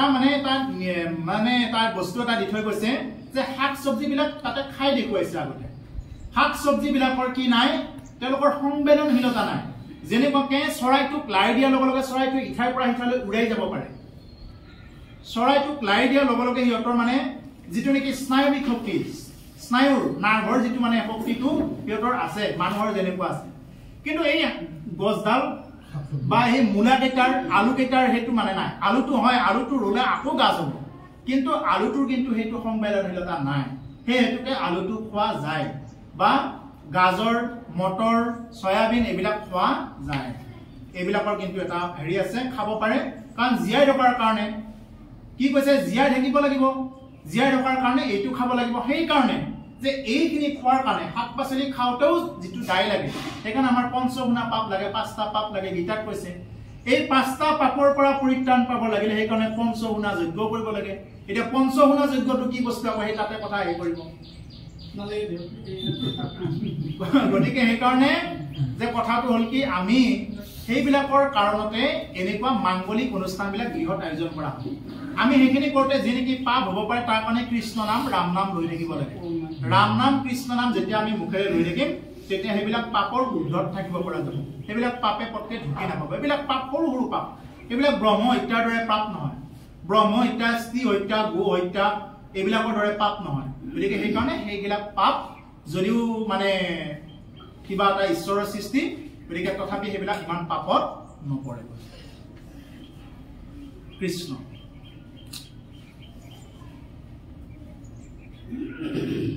গতিকে ইয়াতে শেষত ক'লে সাগৰ সহিতে আতি কৰে তলবল দেখিয়া কৃষ্ণৰ এইটো যোগমায়া বল সেইকাৰণে আমাৰ শেষত এই কথাটো কৈছে যে কৃষ্ণৰ যোগমায়া বল চোৱা কৃষ্ণৰ এইটো যোগৰ মায়া তেওঁ নিজে যোগমায়াক কি কৰিছে যোগমায়াৰ দ্বাৰা মায়া ৰূপে কি কৰি আছে এই সংসাৰখনত আমাক মায়াৰ মাজত আবদ্ধ কৰাই দিছে আৰু মায়াৰ মাজত থকাৰ কাৰণে আমি কি নাপাওঁ আমি সঁচাটোকে মিছা বুলি ভাবো মিছাটোকে সঁচা বুলি ভাবো কিন্তু শাস্ত্ৰত এটা কথা কৈছে এই হৰিকে কেৱলে হংসমাত্ৰ ৰাম ৰাম ৰাম ৰাম ৰাম তান্ত বিনে মিছা যত দেখি শুনি মানে হৰিয়ে কেৱল সঁচা তাৰ বাহিৰে আমি যিমানবিলাক দেখি আছো শুনি আছো এই সকলোবিলাক হ'ল মিছা কোনোবাই বোলে ডাঙৰ ঘৰ বান্ধিলে কোনোবাই ডাঙৰ গাড়ী ল'লে কোনোবাই বোলে ভাল সেট পিন্ধিছে দামী কাপোৰ পিন্ধিছে এই চব মিছা কলা বগা ওখ চাপৰ ধনী দুখীয়া পুৰুষ মহিলা ভাগৱতৰ লগত কোনো সম্বন্ধ নাই ভাগৱতৰ মাজত ইয়াতে প্ৰত্যেকটো ইয়াতে আত্মা বহি আছে ইয়াতে এইটোৱে সম্বন্ধ কাৰণ আমাৰ দেহটোৰ কি আছে দেহটোৰ মৰণ আছে আত্মাটোৰ মৰণ নাই কেনেকে গম পাওঁ এই কথাটো কাৰণ এজন মানুহক যদি সোধা যায় বোলে হাতখন কাৰ বুলি ক'লে কি বুলি কয় হাতখন কাৰ মোৰ হাত বুলি কয় ভৰিখন কাৰ মোৰ মই ভৰি বুলি কওঁ নেকি মই ভৰি মই হাত মই চকু মই কাণ এনেকে কওঁ নেকি নকওঁ মোৰ চকু মোৰ কাণ মোৰ বুলি কওঁ কোন মোৰ মানে মই এজন বহি আছো ইয়াতে মই গ'লে এইবিলাক চকু কাণৰ একো অস্তিত্ব নাই মই সেইটোকে কয় মই আৰু অকণমান বুজি পাবৰ কাৰণে ভিতৰত যদি সোমাই যোৱা যায় তেতিয়াহ'লে আকৌ কোৱা যায় আজি মোৰ ইচ্ছা নাই মই নাযাওঁ দিয়ক আজি মোৰ ইচ্ছা নাই কোন মই তাৰমানে মনটো কাৰ মোৰ অধীন মোৰ মন মোৰ ইন্দ্ৰিয় গোটেইবিলাক হাত ভৰি চকু কাণ এইবিলাক চব মোৰ ইন্দ্ৰিয় এইবিলাক মই তাৰমানে কি মই আৰু মোৰ এই দুটা বস্তু বেলেগ বেলেগ একে পৰীক্ষিতে সুখদেৱক কৈছে হে গুৰুদেৱ কি তাৰমানে মই আৰু মোৰ দেহাটো বেলেগ বেলেগ নেকি এৰা তুমি আৰু তোমাৰ দেহাটো বেলেগ বেলেগ গতিকে আমি এইটোৱে বুজি চাব লাগে প্ৰথমতে যে মই আৰু মোৰ দেহাটো সম্পূৰ্ণ বেলেগ বেলেগ মানুহে এইটোতে ভুল কৰি থাকে যে মোৰ দেহাটোকে মোৰ বুলি ভাবি থাকে হাতখনকে মোৰ বুলি ভাবি থাকে কাৰণ সেইকাৰণে কৈছে যে হৰিয়ে কেৱল সঁচা তাৰ বাহিৰে বাকী চব মিছা তোমাৰ দেহাটো মিছা কাৰণ মই বিচাৰিছো বোলে মোৰ দেহাটো আকৌ এবাৰ শিশু অৱস্থালৈ যাওক মই বিচাৰিলে যাব নেকি এতিয়া দেহাটো নাযায় ময়ো অধীন কৰি ৰাখিব নোৱাৰো দেহাটো মোৰো সাধ্য নাই মই বিচাৰো সদায় চকুকেইটা দি 2 মিনিটমান আঁতৰলৈ দেখা পোৱা হৈ থাকক গ্লাছ নললেও যাতে দেখা পোৱা হৈ থাকক চশমা নিপিন্ধিলেও দেখা পোৱা হওক হ'বনে সদায় নহয় যিটো দেহাৰে কি কৰিব পাৰো আমি যিকেইখন ভৰিৰে আমি একদম ওপৰলৈ উঠি আহিব পাৰো পাহাৰ বগাব পাৰো সাধাৰণ কাঠি এটা বগাবলৈ সেইদিনা দুটা মানুহৰ মানে সহায় ল'ব লগা হয় গতিকে সেইটো কি কাৰণত হয় তাৰমানে আমাৰ দেহাটো কি মই নিজে বকীভূত কৰি ৰাখিব নোৱাৰো মোৰ দেহাটো হল সম্পূৰ্ণ বেলেগ আৰু মইটো সম্পূৰ্ণ বেলেগ হয় সেইকাৰণে যে আমাৰ আত্মাৰ কি নাই আত্মাৰ কোলা বগা উখচাপৰ ধনী দুখীয়া পুৰুষ মহিলা নাই আত্মা একেই হয় কিন্তু দেহাৰহে কি আছে দেহাৰহে কোলা বগা উখচাপৰ ধনী দুখীয়া আছে সেইকাৰণে আমাক ভাগৱতে কৈছে যে দেহ দৃষ্টিত নাচাবা আত্মদৃষ্টিৰে চোৱা এই যত জীৱ জংগম কিতাপ তংগম অগনাগ জগতি কায়া হে নাৰায়ণ কাহে ভকতি কৰ তেৰা যে যত জীৱ জংগম কীটপ তংগম অগনব জগতেৰি কায়া যে কি হৈছে যে প্ৰত্যেকটো শৰীৰ ইয়াতে তোমাৰে শৰীৰ এইবিলাক তুমিয়ে ব্যক্ত হৈ আছা ইয়াতে না প্ৰভু ভগৱন্ত ইয়াতে ব্যক্ত হৈ আছে আমি মাত্ৰ কি মায়াৰ দৃষ্টিৰে আমি চিনি নাপাওঁ অমুক তমুক কৰি আছো ই বোলে অমুক জাতি তমুক জাতি ই বোলে অমুক তমুক এনেকুৱা বিভিন্ন প্ৰকাৰ আমি চাই আছো কিন্তু দেহ দৃষ্টিৰে এইবিলাক আত্মদৃষ্টিৰে আমি চব একে আকৌ বুজি পাবৰ কাৰণে কৈছে ইখস ৰূপে হৰি সবঘতে বৈঠ জয়সন গগনাবি আপি ঈশ্বৰ স্বৰূপে হৰি সবঘতে বৈঠ প্ৰত্যেকটো ঘটতে কি কৰি আছে বহি আছে ঘট মানে কি আমি যদি মুকলি আকাশৰ তলত এনেকুৱাকে যদি 100টা পাত্ৰ ৰাখি থৈ দিও 100টা পাত্ৰত আমি 100খন আকাশ দেখা পাম বা 100টা সূৰ্য দেখা পাম সেইবুলি আকাশ 100খন নহয় আকাশ এখনেই হয় ঠিক তেনেকুৱাকে আমাৰ ইয়াতে যদিও আমি ইয়াতে বিভিন্নজন দেহ ইয়াতে বহি আছো কিন্তু আমাৰ প্ৰত্যেকৰে মূল কিন্তু এজনেই হয় আমি এটা ঠাইৰ পৰাই আহিছো সেইকাৰণে কি আমি দেহক লৈ অহংকাৰ কৰিব নালাগে দেহাটো ইয়াতে মানে চিৰদিনীয়া নহয় এই দেহাটো কি এই দেহাটো মৰিলে মই যাক নেকি মোৰ বুলি ইমান দিনে পুৱাই আছিলো যাক মোৰ বুলি ইমানে ভাবি আছিলো সেইকেইটাই মোৰ দেহাটো জ্বলাই দিব বাকি বেলেগ আৰু কোনো নাহে জ্বলাবৰ কাৰণে আপোনালোকে লক্ষ্য কৰিব হাঁহৰ দেহাটো মৰিলে হাঁহটোক পাক ঘৰত লৈ যায় ছাগল এটা যদি মৰি যায় ছাগলটো কিন্তু পাক ঘৰত লৈ যায় কিন্তু মানুহৰ দেহটো যদি মৰিব লগা হয় লগে লগে উলিয়াই পঠাই বোলে এই নাই নাই ইয়াত থাকিব নোৱাৰে লগে লগে তাৰমানে কি আমাৰ দেহাটোৰ কোনো কামেই নাই এইটো এটা যদি ছাগল এটা মৰি যায় গৰু এটা মৰি যায় তাৰ ছালখন হলেও উলিয়াই আনিব মানুহে কিয় কিবা কামত ঢোল বনাব পাৰিম নেগাৰা বনাব পাৰিম এইবুলি কি কৰে সিহঁতৰ ছালখনৰো কাম থাকে মানুহৰ কিবা কাম আছে নেকি মানুহৰ কিবা এটা বস্তু যদি ৰৈ যায় লগে লগে পেলাই দিব এই নাই নাই নাই এই আমাৰ কিবা ক্ষেত্ৰ লাগিব এইবুলি বোলে গোটেইবিলাক আনকি লাৰিলেও চুৱা লাগিব বুলি তোমাৰ নিজৰ বংশই নিজৰ গাত পানী ছটিয়াই গা ধুইও তৰণি নাপাব হবিজ কাটিও তৰণি নাপাব ইমান চুৱা লাগে মানুহ মৰিলে তেতিয়াহ'লে চিন্তা কৰক এইকাৰণে কি বুলি কৈছে এই নাম লোৱা মলৰ দেহা নহয় যুগমীয়া ও নাম লোৱা নহয় দেহা কোনে ৰূপে গঢ়া এইটো হ'ল মলৰ দেহা গাটো আমি পিহি দিলে কি ওলায় গা ধুব গৈ পিহি দিলে মল ওলায় পানীখিনি খাই দিলে পেচাব ঘৰত মলে ওলাব ভাত চাত খাই দিলেও মলেই ওলায় চিন্তা ভাৱনাবিলাকো মলেই হয় সেইকাৰণে আমাৰ দেহাটোতনো কি আছে এইডাল দেহা একো নাই সেইকাৰণে দেহাটো পাইছো কেৱল ঈশ্বৰ সেৱা কৰি যাব লাগে আমি যাতে খুব ভালকে ভাবি চিন্তি কেৱল ঈশ্বৰ ধাৰণা কৰি ৰাম নাম লৈ কৃষ্ণ নাম লৈ যাব পাৰো যদি আমাৰ জীৱনৰ যদি উদ্দেশ্য নাথাকে গন্তব্য স্থান ক'ত যাম ক'ত নাযাওঁ যদি আমি একো নাজানো তেতিয়াহ'লে আমাক নিশ্চয় মূৰ্খ বুলি ক'ব এতিয়া যদি ৰাস্তাৰে গৈ থাকে বোলে এই দাদা আপুনি কোনফালে যায় এনেকে যদি সোধা যায় বোলে তেওঁ তালি টোপোলা বান্ধি গৈছে ক'ত যায় আপুনি বোলে মই ক'ত যাওঁ ক'বই নোৱাৰো এতিয়া আহি আছো আৰু পথটোৰে এনেকে কি বুলি ভাবিব বাৰু তেওঁৰ আগত নকলেও মনতে ভাবিব এও মাথাৰ দুখে আছে নেকি এনেকে ক'ব তাৰমানে কি উদ্দেশ্য থাকিব লাগিব কিবা এটা গতিকে আমি মানুহ হৈ আমি ইয়াতে আছো তা মানুহ হৈ থাকি যদি আমাৰ যদি উদ্দেশ্য নাই আমি মৰাৰ পিছত ক'ত যাব গৈ আছো আমি ক'ৰ পৰা আহিছো কিয় আহিছো ইয়াত অহাৰ উদ্দেশ্যটো কি কলৈ যামগৈ